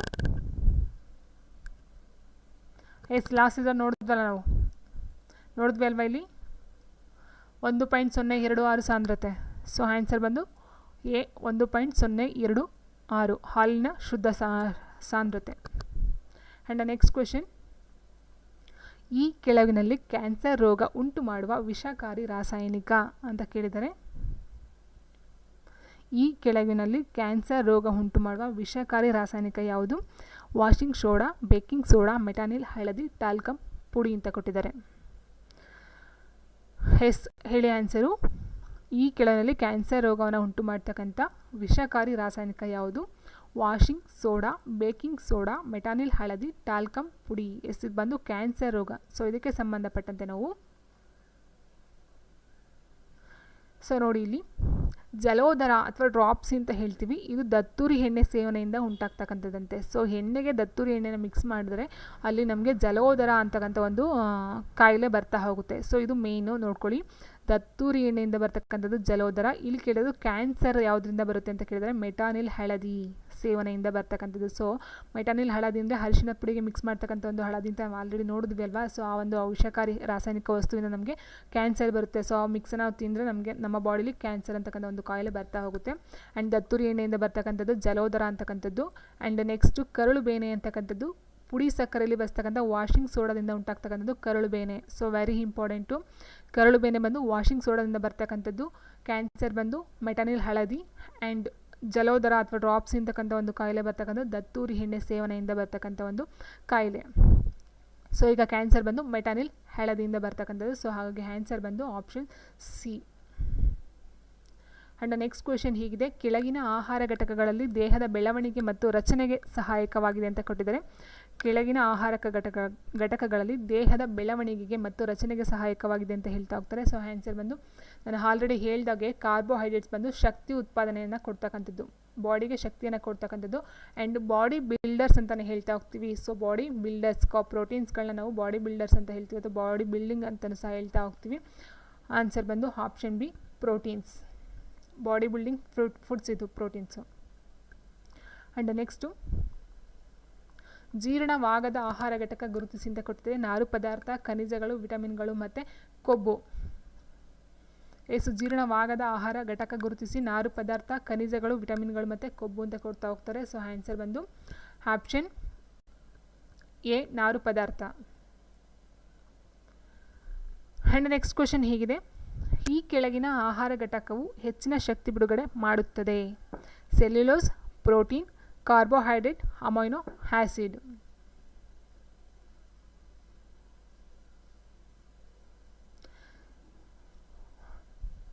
cellulose, protein, carbohydrate, amino acid. So already ಇದು ರಿಪೀಟೆಡ್ ಬಂದಿರೋದು, ಹಿಂದೆ ಬಂದಿತ್ತು ಆಲ್ರೆಡಿ ಕ್ವಶನ್ನು. ಸೊ ನೋಡಿ, ಇದು ಪ್ರೋಟೀನ್ ಅಂತಕ್ಕಂಥದ್ದು ದೇಹದ ಬೆಳವಣಿಗೆಗೆ ಸಹಾಯಕವಾಗುತ್ತೆ. ಶಕ್ತಿಯನ್ನು ಬಿಡುಗಡೆ ಮಾಡ್ತಕ್ಕಂಥದ್ದು ಕಾರ್ಬೋಹೈಡ್ರೇಟ್ಸ್. ಲಿಪಿಡ್ಸ್ ಮತ್ತು ಕಾರ್ಬೋಹೈಡ್ರೇಟ್ಸ್ ಬರುತ್ತೆ, ಬಟ್ ಲಿಪಿಡ್ಸ್ ಕೊಟ್ಟಿಲ್ಲ ಇಲ್ಲಿ, carbohydrates. And next question, protein ಈ ಘಟಕಗಳಿಂದ ಆಗಿದೆ. ಸೊ ಲಿಪಿಡ್, ಕಾರ್ಬನ್ ಮತ್ತು ಆಕ್ಸಿಜನ್, ಅಮೈನೋ ಆಮ್ಲ, ಕಾರ್ಬನ್ ಮತ್ತು ಆಕ್ಸಿಜನ್ ಅಂತ ಕೊಟ್ಟಿದ್ದಾರೆ. ಸೊ ಆನ್ಸರ್ ಬಂದು ಪ್ರೋಟೀನ್ ಅಂತಕ್ಕಂಥದ್ದು ಬಾಡಿಲಿ ಯಾವ ಒಂದು ಇದರಲ್ಲಿ ಆಗಿದೆ ಅಂತ ಹೇಳಿದರೆ ಅಮೈನೋ ಆಮ್ಲ, ಆಪ್ಷನ್ ಸಿ. ಆ್ಯಂಡ್ ನೆಕ್ಸ್ಟು, ಈ ಕೆಳಗಿನಲ್ಲಿ ಯಾವುದು ಕೊಬ್ಬಿನ ಘಟಕವನ್ನು ಹೊಂದಿದೆ ಅಂತ ಕೊಟ್ಟಿದ್ದಾರೆ. ಸೊ ಕೊಬ್ಬು ಮೀನ್ಸ್ ಲಿಪಿಡ್ಸ್ ಅಂತ ಹೇಳ್ತೀವಿ, ಕೊಬ್ಬು ಅಂತ ಹೇಳಿದಾಗ. ಸೊ ಕೊಬ್ಬಿನ ಆಮ್ಲಗಳನ್ನು ಹೊಂದಿರತಕ್ಕಂಥ ಘಟಕಗಳು ಯಾವುವು ಅಂತ ಕೇಳಿದಾಗ ಎಣ್ಣೆ, ತುಪ್ಪ, ಬೆಣ್ಣೆ, ಮೊಟ್ಟೆ, ಅಕ್ಕಿ, ಗೋಧಿ, ಹಾಲು, ಕಬ್ಬಿಣ ಮತ್ತು ಕ್ಯಾಲ್ಶಿಯಂ ಅಂತ ಕೊಡ್ತಾ ಹೋಗಿದ್ದಾರೆ. ಸೊ ಆಲ್ಮೋಸ್ಟ್ ಕೊಬ್ಬು ಅಂತ ಹೇಳಿದಾಗ ಅದು ಜಿಡ್ಡಿನ ಪದಾರ್ಥ ಅಂತ ನಮ್ಗೆ ಗೊತ್ತಿದೆ. ಸೊ ಆನ್ಸರ್ ಬಂದು ಆಪ್ಷನ್ ಎ ಎಣ್ಣೆ, ತುಪ್ಪ, ಬೆಣ್ಣೆ. ಆ್ಯಂಡ್ ನೆಕ್ಸ್ಟ್ ಕ್ವೆಶನ್ ಹೀಗಿದೆ, ಈ ಕೆಳಗಿನ ಆಹಾರ ಘಟಕಗಳು ಕಿಣ್ವಗಳನ್ನು ಉತ್ಪಾದಿಸುತ್ತವೆ ಅಂತ ಕೊಟ್ಟಿದ್ದಾರೆ. ಕಾರ್ಬೋಹೈಡ್ರೇಟ್, ಲಿಪಿಡ್, ನಾರು ಪದಾರ್ಥಗಳು, ನಾರ ಪದಾರ್ಥ ಅಲ್ಲ ಇದು, ನಾರು ಪದಾರ್ಥಗಳು ಆ್ಯಂಡ್ ಪ್ರೋಟೀನ್ ಅಂತ ಕೊಟ್ಟಿದ್ದಾರೆ. ಕೆಳಗೆ ಆಹಾರ ಘಟಕಗಳು ಕಿಣ್ವಗಳನ್ನು ಉತ್ಪಾದಿಸುತ್ತವೆ ಅಂತ ಕೇಳಿದರೆ ಆನ್ಸರ್ ಬಂದು option D protein. Option D protein. And next question, ರೋಗಕ್ಕೆ ಸಂಬಂಧಿಸಿದ ಕೆಳಗಿನ ಹೇಳಿಕೆಗಳನ್ನು ಓದಿ ಅಂತ ಕೊಟ್ಟಿದ್ದಾರೆ. ಇವು ಸೂಕ್ಷ್ಮಾಣು ಜೀವಿಗಳಿಂದ ಹರಡುತ್ತವೆ. ಆಹಾರದಲ್ಲಿನ ಪೋಷಕಾಂಶದ ಕೊರತೆ, ಇವು ಸಾಂಕ್ರಾಮಿಕ ರೋಗಗಳಾಗಿವೆ. ಇವುಗಳನ್ನು ಸಮತೋಲಿತ ಆಹಾರವನ್ನು ಸೇವಿಸುವುದರಿಂದ ನಿಯಂತ್ರಿಸಬಹುದು ಅಂತ ಹೇಳಿದರೆ ರೋಗಕ್ಕೆ ಸಂಬಂಧಿಸಿದ ಕೆಳಗಿನ ಹೇಳಿಕೆಗಳನ್ನು ಓದಿ.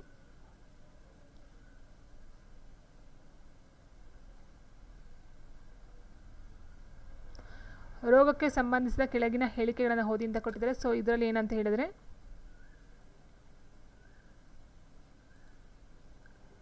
ಆಪ್ಷನ್ಸ್ಗಳು ಕಾಣಿಸ್ತಿದೆಯಲ್ಲ. ಸೊ ನೋಡಿ ಇಲ್ಲಿ, ಇವು ಸೂಕ್ಷ್ಮಾಣು ಜೀವಿಗಳಿಂದ ಹರಡುತ್ತವೆ, ಆಹಾರದಲ್ಲಿನ ಪೋಷಕಾಂಶದ ಕೊರತೆಯಿಂದ ಬರುತ್ತವೆ, ಇವು ಸಾಂಕ್ರಾಮಿಕ ರೋಗಗಳಾಗಿವೆ, ಇವುಗಳನ್ನು ಸಮತೋಲಿತ ಆಹಾರವನ್ನು ಸೇವಿಸುವುದರಿಂದ ನಿಯಂತ್ರಿಸಬಹುದು ಅಂತ ಕೊಟ್ಟಿದ್ದಾರೆ.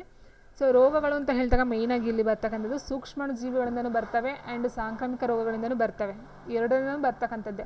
ಬಟ್ ಆಹಾರದಲ್ಲಿನ ಪೋಷಕಾಂಶಗಳ ಕೊರತೆಯಿಂದ ಬರ್ತಕ್ಕಂಥದ್ದು ಆ್ಯಂಡ್ ಇವುಗಳನ್ನು ಸಮತೋಲಿತ ಆಹಾರವನ್ನು ಸೇವಿಸುವುದನ್ನು ನಿಯಂತ್ರಿಸಬಹುದು ಅಂತಕ್ಕಂಥದ್ದು ಸರಿಯಾಗಿರ್ತಕ್ಕಂಥ ಒಂದು ಉತ್ತರ ಆಗ್ತಾ ಹೋಗುತ್ತೆ. ಆಪ್ಷನ್ 2 ಮತ್ತು 4 ಆಪ್ಷನ್ ಸಿ ಇದೆ, ಇದು ಸರಿಯಾಗಿರ್ತಕ್ಕಂಥ ಉತ್ತರ.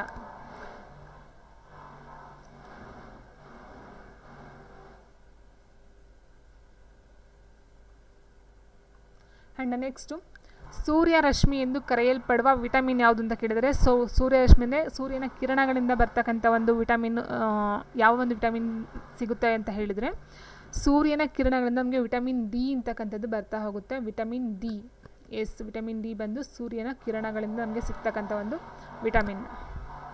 ಆ್ಯಂಡ್ ನೆಕ್ಸ್ಟು ಆಹಾರದಲ್ಲಿ ಸೂಕ್ಷ್ಮಾಣು ಜೀವಿಗಳ ಬೆಳವಣಿಗೆಗೆ ಅನುಕೂಲಕರವಾದ ಉಷ್ಣಾಂಶ ಯಾವುದು ಅಂತ ಹೇಳಿದರೆ, ಆಹಾರದಲ್ಲಿ ಸೂಕ್ಷ್ಮಾಣು ಜೀವಿಗಳ ಬೆಳವಣಿಗೆಗೆ ಅನುಕೂಲಕರವಾದ ಉಷ್ಣಾಂಶ ಯಾವುದು?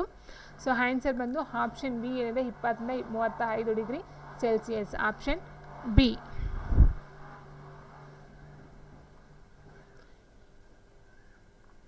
ಆ್ಯಂಡ್ ನೆಕ್ಸ್ಟ್ ಕ್ವೆಶನ್, ಆಹಾರ ಕೆಡಲು ಕಾರಣವಾದ ಆಂತರಿಕ ಅಂಶ ಯಾವುದು? ಸಂಗ್ರಹಣಾ ದೋಷ, ಸೂಕ್ಷ್ಮಾಣು ಜೀವಿಗಳು, ಹಕ್ಕಿಗಳಿಂದ, ಕಿಣ್ವಗಳು ಅಂತ ಕೊಡ್ತಾ ಹೋಗ್ತಾರೆ. ಸೊ ಆನ್ಸರ್ ಆಹಾರ ಕೆಡಲು ಕಾರಣವಾದ ಆಂತರಿಕ ಅಂಶ ಯಾವುದು? ಆನ್ಸರ್ಸ್ ಗೊತ್ತಿರೋರು ಆನ್ಸರ್ನ ಕಮೆಂಟ್ ಬಾಕ್ಸಲ್ಲಿ ತಿಳಿಸಿ. ಬಟ್ ಪವಿತ್ರ ಪುರ ಅವರೊಬ್ಬರೇ ಆನ್ಸರ್ನ ಮೆನ್ಷನ್ ಮಾಡ್ತಿರೋದು. ಸೊ ಆಲ್ಮೋಸ್ಟ್ 17 ಜನ ವಾಚಿಂಗಲ್ಲಿದ್ದಾರೆ, ಬಟ್ ಯಾರೂ ಆನ್ಸರ್ಸ್ನ ಕಳಿಸ್ತಿಲ್ಲ. ಇಟ್ಸ್ ಓಕೆ, ಪರವಾಗಿಲ್ಲ, ತಪ್ಪಾದರೂ ಇಟ್ಸ್ ಓಕೆ, ಸರಿಯಾದರೂ ಪರವಾಗಿಲ್ಲ, ಆನ್ಸರ್ಸ್ನ ಕಳಿಸಿ. ಆಹಾರ ಕೆಡಲು ಕಾರಣವಾದ ಆಂತರಿಕ ಅಂಶ ಅಂತ ಹೇಳಿದ್ರೆ ಆಪ್ಷನ್ ಡಿ, ಕಿಣ್ವಗಳು. ಸೂಕ್ಷ್ಮಾಣು ಜೀವಿಗಳು ಬರೋದಿಲ್ಲ, ಸಂಗ್ರಹಣಾ ದೋಷನೂ ಬರೋದಿಲ್ಲ, ಹಕ್ಕಿಗಳಿಂದ ಅಲ್ಲ, ಕಿಣ್ವಗಳಿಂದ. ಮಾನವನ ಕೂದಲು ಮತ್ತು ಉಗುರುಗಳನ್ನು ಹೊಂದಿರುವ ಘಟಕ ಯಾವುದು ಅಂತ ಕೇಳಿದರೆ, ಸೊ ವೆರಿ ಇಂಪಾರ್ಟೆಂಟು. ಮಾನವನ ಕೂದಲು ಮತ್ತು ಉಗುರುಗಳನ್ನು ಹೊಂದಿರುವ ಘಟಕ ಯಾವುದು? Calcium, chlorine, phosphorus, protein. ನೋಡಿ ಇಲ್ಲಿ ಮಾನವನ ಕೂದಲಾಗಿರ್ಬೋದು, ಉಗುರುಗಳಾಗಿರ್ಬೋದು, ಸೊ ಅವೆರಡನ್ನೂ ಸಹ ನಾವು ಗಿಂಟಿದ್ರೆ ಇದು ಮಾಡಿದ್ರೆ ಯಾವುದೇ ಒಂದು ನೋವಾಗಲ್ಲ. ಏನಕ್ಕೆ ಅಂತ ಹೇಳಿದ್ರೆ ಮೇಯ್ನ್ ರೀಸನ್ ಅಂತಂದರೆ ಅಲ್ಲಿ ಸೆಲ್ಸ್ಗಳು ಇರೋದಿಲ್ಲ. ಸೊ ಹಾಗಾಗಿ ಅದು ನಮಗೆ ಯಾವುದೇ ಒಂದು ಫೀಲಿಂಗ್ ಕೊಡೋದಿಲ್ಲ. ಬಟ್ ಇಲ್ಲಿ ಇರ್ತಕ್ಕಂಥ ಮೇಯ್ನ್ ಘಟಕ ಅಂತ ಹೇಳಿದ್ರೆ ಆಪ್ಷನ್ ಡಿ, ಪ್ರೋಟೀನ್ ಅಂತಕ್ಕಂಥದ್ದು ಈ ಒಂದು ಉಗುರು ಮತ್ತು ಕೂದಲಲ್ಲಿ ಇರ್ತಕ್ಕಂಥದ್ದು. ನೆಕ್ಸ್ಟ್ 36ನೇ ಕ್ವೆಶನ್ ಹೀಗಿದೆ, ನೀರು ಕುದಿಯಲು ಪ್ರಾರಂಭಿಸಿದಾಗ ಅದರ ಶಾಖ ಏನಾಗುತ್ತದೆ ಅಂತ ಕೇಳಿದರೆ, ನೀರು ಕುದಿಯಲು ಪ್ರಾರಂಭಿಸಿದಾಗ ಅದರ ಶಾಖ ಏನಾಗುತ್ತದೆ? ಜಾಸ್ತಿ ಆಗುತ್ತಾ ಹೋಗುತ್ತದೆ, ಕಡಿಮೆ ಆಗುತ್ತಾ ಹೋಗುತ್ತದೆ, ಇದ್ದಷ್ಟೇ ಇರುತ್ತೆ, ಹೆಚ್ಚು ಕಡಿಮೆಯಾಗುತ್ತದೆ. ಸೊ ಆನ್ಸರ್ ಬಂದು ಆಪ್ಷನ್ ಸಿ, ಇದ್ದಷ್ಟೇ ಇರುತ್ತದೆ.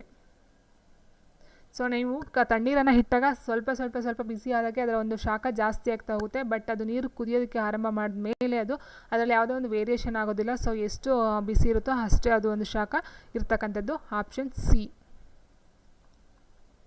ಆ್ಯಂಡ್ ನೆಕ್ಸ್ಟ್ ಕ್ವೆಶನ್ 37ನೇ ಕ್ವೆಶನ್ ಹೀಗಿದೆ, ಭೂಮಿಯ ಮೇಲೆ ಹಿಮಗಡ್ಡೆಯ ಪ್ರಮಾಣ ಅಂತ ಕೇಳಿದರೆ,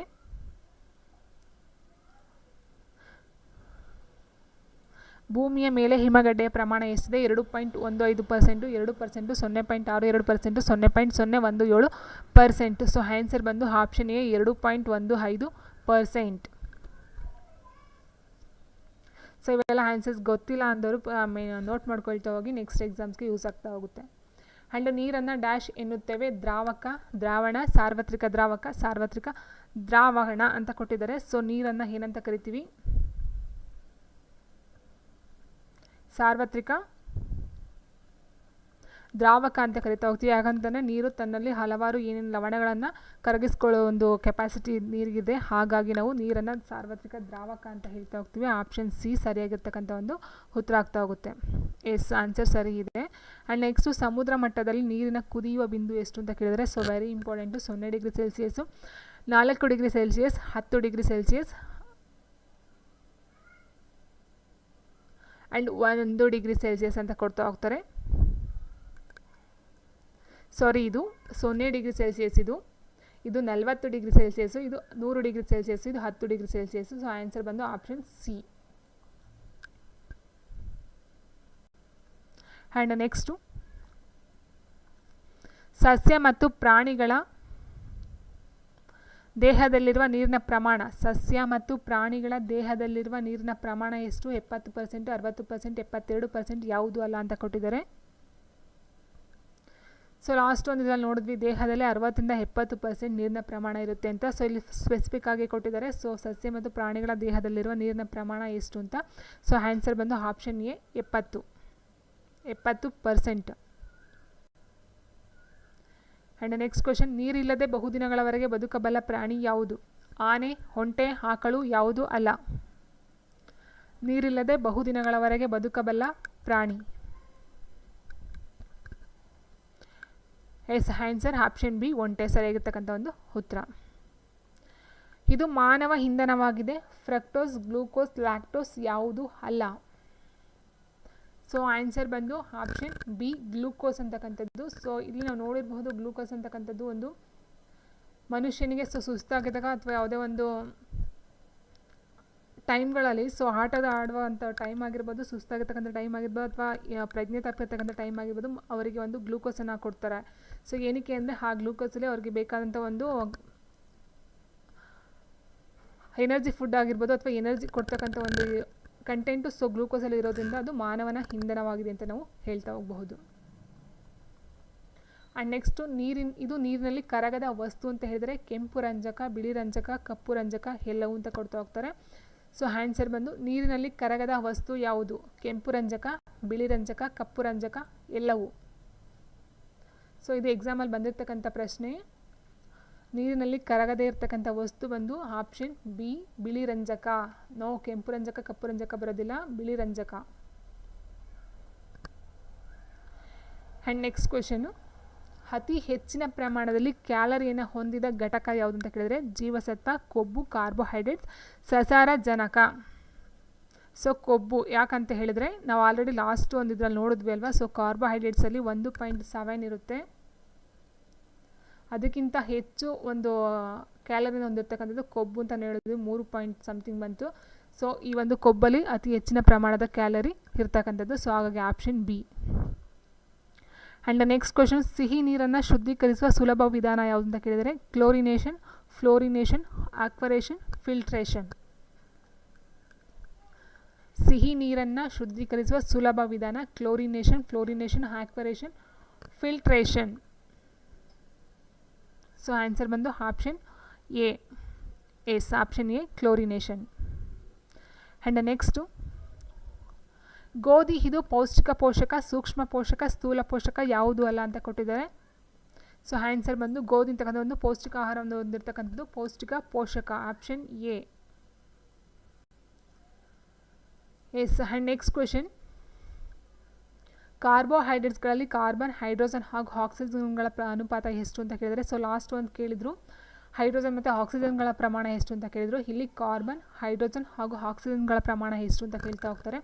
ಸೊ ನಾವು ನೋಡಿದ್ವಿ ಲಾಸ್ಟು C6H12O6 ಅಂತ ಗ್ಲೂಕೋಸಲ್ಲಿ ನೋಡಿದ್ವಿ, C6H12O6. ಸೊ ಇದು ಕಾರ್ಬೋಹೈಡ್ರೇಟ್ಸ್ನ ಒಂದು ಗ್ಲೂಕೋಸ್ನ ಒಂದು ಫಾರ್ಮುಲಾ ಆಯಿತು. ಸೊ ಇಲ್ಲಿ ನೋಡಿ ಕಾರ್ಬನ್ ಅಂತಕ್ಕಂಥದ್ದು ಎಷ್ಟಿದೆ? 6 ಇದೆ, ಹೈಡ್ರೋಜನ್ 12 ಇದೆ, ಆ್ಯಂಡ್ O6 ಇದೆ. ಸೊ ಹಾಗಾದರೆ ಕಾರ್ಬನ್ 1 ಆದರೆ ಹೈಡ್ರೋಜನ್ ಎಷ್ಟಾಗುತ್ತೆ? 2 ಆಗುತ್ತೆ. ಸೊ 1:2 ನೋಡಿದು 1:2:1 ಅಂತ ತೊಗೊಳ್ಬೋದಲ್ವಾ. ಸೊ 6 1 ತೊಗೊಳ್ಬೋದು, 6 12. ಸೊ ಅಲ್ಲಿಗೆ ಕಾರ್ಬನ್ 1 ಆಯಿತು, ಹೈಡ್ರೋಜನ್ 2 ಆಯಿತು, ಆ್ಯಂಡ್ ಆಕ್ಸಿಜನ್ 1 ಆಯಿತು. ಸೊ ಅಲ್ಲಿಗೆ 1:2:1 ಅಂತಕ್ಕಂಥದ್ದು ಆನ್ಸರ್ ಆಗ್ತಾ ಹೋಗುತ್ತೆ. ಆ್ಯಂಡ್ ನೆಕ್ಸ್ಟ್ ಕ್ವೆಶನ್, ಇದು ಆಹಾರದಲ್ಲಿ ದೇಹವರ್ಧಕ ಘಟಕವಾಗಿದೆ ಅಂತ ಕೊಟ್ಟಿದ್ದಾರೆ. ಕಾರ್ಬೋಹೈಡ್ರೇಟ್ಸ್, ಲಿಪಿಡ್ಸ್, ಪ್ರೋಟೀನ್ ಆ್ಯಂಡ್ ಎಲ್ಲವೂ ಅಂತ ಕೊಡ್ತಾ ಹೋಗ್ತಾರೆ. ಸೊ ಆನ್ಸರ್ ಬಂದು yes, option A carbohydrates. Option A. And next question, ಪ್ರಾಣಿಗಳಲ್ಲಿ ಕೊಬ್ಬಿನ ರೂಪದಲ್ಲಿರುವ ಘಟಕ ಯಾವುದು ಅಂತ ಕೇಳಿದರೆ ಲಿಪಿಡ್, ಪ್ರೋಟೀನ್, ವಿಟಮಿನ್ ಎಲ್ಲವೂ. ಪ್ರಾಣಿಗಳಲ್ಲಿ ಕೊಬ್ಬಿನ ರೂಪದಲ್ಲಿರುವ ಘಟಕ ದೇಹವರ್ಧಕ ಘಟಕನೇ ಬೇರೆ, ದೇಹವರ್ಧಕ ಬೇರೆ, ದೇಹಕ್ಕೆ ಕೊಡ್ತಕ್ಕಂಥ ಬಾಡಿ ಬಿಲ್ಡರ್ಸೇ ಬೇರೆ, ನಿಯಂತ್ರಕಗಳೇ ಬೇರೆ ಬರ್ತಾ ಹೋಗುತ್ತೆ. ಸೊ ದೇಹವರ್ಧಕ ಅಂದರೆ ಕಾರ್ಬೋಹೈಡ್ರೇಟ್ಸ್. ಆ್ಯಂಡ್ ನೆಕ್ಸ್ಟು ಆನ್ಸರ್ಸ್ ಕಳಿಸಿ ರಶ್ಮಿ. 49ಕ್ಕೆ ಅಂತ ಹೇಳ್ತಾ ಇದ್ದಾರೆ, ಕೊಬ್ಬಿನ ರೂಪದಲ್ಲಿರ್ತಕ್ಕಂಥದ್ದು ಲಿಪಿಡ್ಸ್ಗಳು, ಹೌದಲ್ವಾ. ಸೊ ಎಣ್ಣೆ, ಜಿಡ್ಡು ಅಥವಾ ಕೊಬ್ಬಿನ ಒಂದು ಅಂಶವನ್ನು ಲಿಪಿಡ್ ಅಂತ ಹೇಳ್ತಾ ಹೋಗ್ಬೋದು. ಆ್ಯಂಡ್ ನೆಕ್ಸ್ಟು ದೇಹ ನಿಯಂತ್ರಕಗಳಾಗಿ ಕಾರ್ಯನಿರ್ವಹಿಸುತ್ತವೆ ಅಂತ ಕೇಳಿದರೆ ವಿಟಮಿನ್, ಲಿಪಿಡ್, ಪ್ರೋಟೀನ್ ಎಲ್ಲವೂ ಅಂತ ಕೊಡ್ತಾ ಹೋಗಿದ್ದಾರೆ. ಸೊ ನೋಡಿ, ಇಲ್ಲಿ ನಿಮಗೆ ಒಂದು ಕ್ಲಾರಿಟಿ ಸಿಕ್ತಂತ ಅಂದ್ಕೊಳ್ತೀನಿ. ಯಾಕಂತಂದರೆ ಇಲ್ಲಿ ಹೇಳಿರೋ ದೇಹವರ್ಧಕಗಳಿಗೆ ಎಲ್ಲವೂ ಅಂತ ಹೇಳಿದ್ರಲ್ಲ. ಸೊ ಕಾರ್ಬೋಹೈಡ್ರೇಟ್ಸ್ ಬಂದು ದೇಹವರ್ಧಕ, ಪ್ರೋಟೀನ್ ಬಂದು ಬಾಡಿ ಬಿಲ್ಡರ್ಸು, ಆ್ಯಂಡು ದೇಹ ನಿಯಂತ್ರಕಗಳು ಅಂತ ಹೇಳಿದಾಗ vitamin A, B, C, D ಅಂತ ಏನಿದೆ, ಸೊ ವಿಟಮಿನ್ಸ್ಗಳು ಬಂದು ದೇಹ ನಿಯಂತ್ರಕಗಳಾಗಿ ಕಾರ್ಯವನ್ನು ನಿರ್ವಹಿಸ್ತವೆ. ಸೊ ಆ್ಯಂಡ್ ನೆಕ್ಸ್ಟು ಭಾರತದ ಹಸಿರು ಕ್ರಾಂತಿಯ ಜನಕ ಅಂತ ಯಾರನ್ನ ಕರೀತಾರೆ? MS Swaminathan, SP Swaminathan and ಯಾರೂ ಅಲ್ಲ ಅಂತ ಕೊಟ್ಟಿದ್ದಾರೆ. ಸೊ ಇವು ರೀಸೆಂಟಾಗಿ ಈಗ ಲಾಸ್ಟು 2023ರಲ್ಲಿ ತೀರ್ಕೊಳ್ತಾರೆ ಇವರು. ಭಾರತದ ಹಸಿರು ಕ್ರಾಂತಿಯ ಜನಕ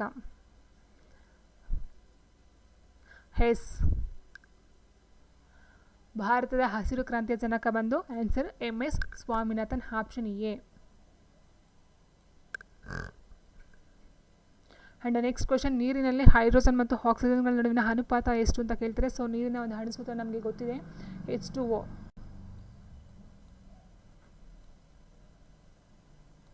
ಸೊ ಇಲ್ಲಿ ನೋಡಿ, ಹೈಡ್ರೋಜನ್ ಅಂತಕ್ಕಂಥದ್ದು 2 ಇದೆ, ಆಕ್ಸಿಜನ್ ಅಂತಕ್ಕಂಥದ್ದು 1 ಇದೆ. ಸೊ ಹಾಗಾಗಿ ನಮಗೆ ಆನ್ಸರ್ ಅಂತ ಗೊತ್ತಾಗುತ್ತೆ. ಆನ್ಸರ್ ಬಂದು ಆಪ್ಷನ್ A ಅಥವಾ ಅಂತಕ್ಕಂಥದ್ದು ಸರಿಯಾಗಿರ್ತಕ್ಕಂಥ ಒಂದು option. So hydrogen 2, oxygen 1. And next, so B ಅಲ್ಲ, ಹೈಡ್ರೋಜನ್ನ ಆಕ್ಸಿಜನ್ ಕೇಳೋದಲ್ಲಿ ಹೈಡ್ರೋಜನ್ ಪ್ರಮಾಣ 2, ಆಕ್ಸಿಜನ್ ಪ್ರಮಾಣ 1 ಇದೆ. ಸೊ ನೋಡಿದ್ದು ಹಾಗಾಗಿ 2:1.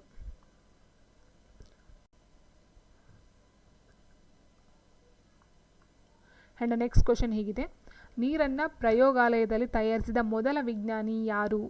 ನೀರನ್ನು ಪ್ರಯೋಗಾಲಯದಲ್ಲಿ ತಯಾರಿಸಿದ ಮೊದಲ ವಿಜ್ಞಾನಿ ಯಾರು? Lavoisier, Henry Cavendish, Berzelius, Graham Bell ಅಂತ ಕೊಡ್ತಾ ಹೋಗಿದ್ದಾರೆ. ಸೊ ಆನ್ಸರ್ ಬಂದು option B, Henry Cavendish ಅಂತಕ್ಕಂಥವ್ರು.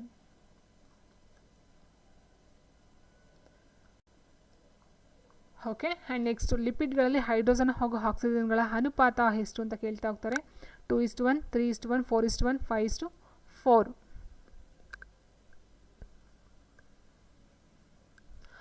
Hydrogen ಮತ್ತು ಆಕ್ಸಿಜನ್ಗಳ ಪ್ರಮಾಣ ಎಷ್ಟು ಲಿಪಿಡ್ಸ್ಗಳು ಅಂತ ಹೇಳಿದಾಗ same pattern, 2:1, option A. And next, ನೀರು ಒಂದು ಧಾತು, ಅಶುದ್ಧ ವಸ್ತು, ಸಂಯುಕ್ತ, ಮಿಶ್ರಣ ಅಂತ ಕೊಡ್ತಾ ಹೋಗ್ತಾರೆ. ಸೊ ನೀರು ಒಂದು ಧಾತು, ಅಶುದ್ಧ ವಸ್ತು, ಸಂಯುಕ್ತ, ಮಿಶ್ರಣ.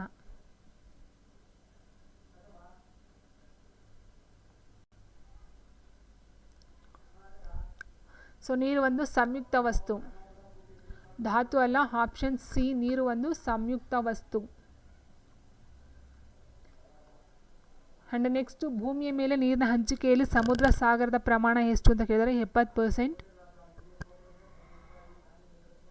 87%, 97.2%, 50%.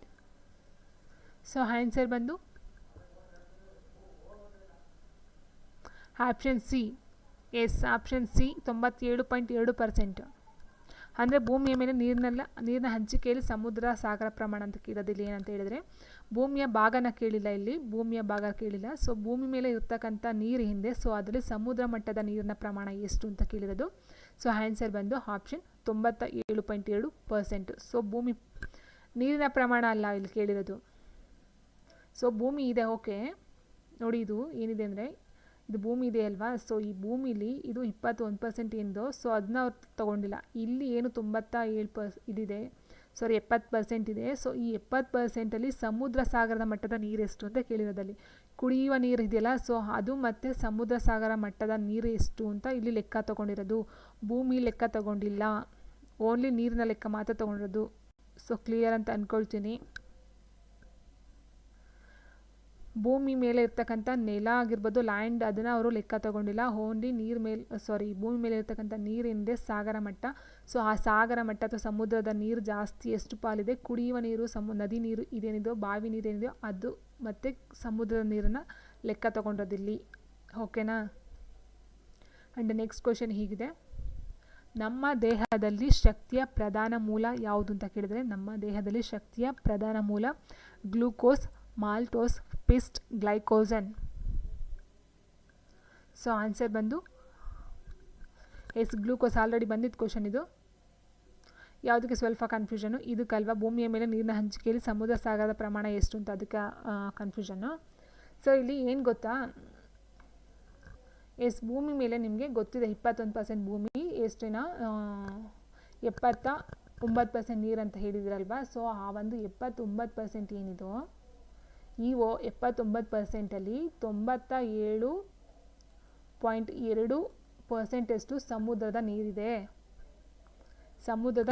ಇನ್ನು ಉಳಿದಿರ್ತಕ್ಕಂಥ ಏನು 2.8% ಇದೆ, ಇದು ಸಿಹಿ ನೀರಿನ ಇದು ಅಂತ ಹೇಳ್ತಕ್ಕಂಥದ್ದು. ಇದು ಕುಡಿಯಲು ಯೋಗ್ಯವಲ್ಲದ ನೀರು, ಸಮುದ್ರದ ನೀರು. ಇನ್ನು 2.8% ಏನಿದೆ, ಸೊ ಇದು ಕುಡಿಯೋಕ್ಕೆ ಯೋಗ್ಯವಾಗಿರ್ತಕ್ಕಂಥದ್ದು ನದಿ, ಬಾವಿ, ಕೆರೆ, ಕಟ್ಟೆಗಳಲ್ಲಿ ಬಂದಿರತಕ್ಕಂಥ ನೀರು. ಓಕೆನಾ, ಕ್ಲಿಯರ್.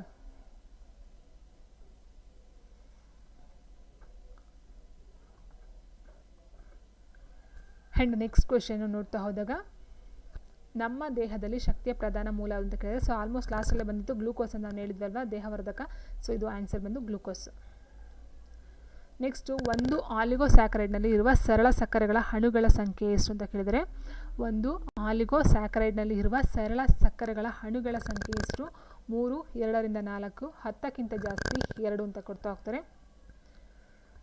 ಸೊ ಆನ್ಸರ್ ಬಂದು ಆಪ್ಷನ್ ಬಿ, 2ರಿಂದ 4. ಆ್ಯಂಡ್ ನೆಕ್ಸ್ಟು, ಈ ಆಹಾರದ ಘಟಕಗಳು ತಾಪ ನಿಯಂತ್ರಕಗಳಾಗಿ ಕೆಲಸ ಮಾಡುತ್ತವೆ.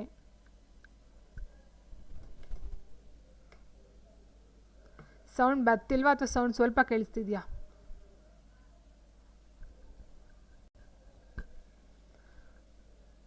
ಓಕೆ. ಈ ಆಹಾರದ ಘಟಕಗಳು ತಾಪ ನಿಯಂತ್ರಕಗಳಾಗಿ ಕೆಲಸವನ್ನು ಮಾಡುತ್ತವೆ. ಕಾರ್ಬೋಹೈಡ್ರೇಟ್ಸ್, ಪ್ರೋಟೀನ್ಗಳು, ಕೊಬ್ಬುಗಳು ಮತ್ತು ನಾರು ಪದಾರ್ಥಗಳು ಅಂತ ಕೊಟ್ಟಿದ್ದಾರೆ. ಸೊ ಆನ್ಸರ್ ಬಂದು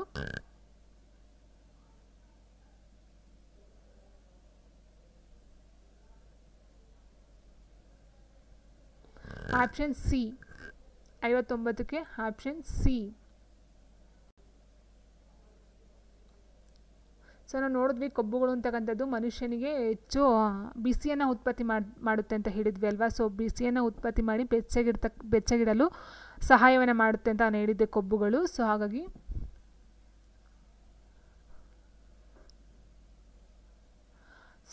ಆನ್ಸರ್ ಬಂದೇನು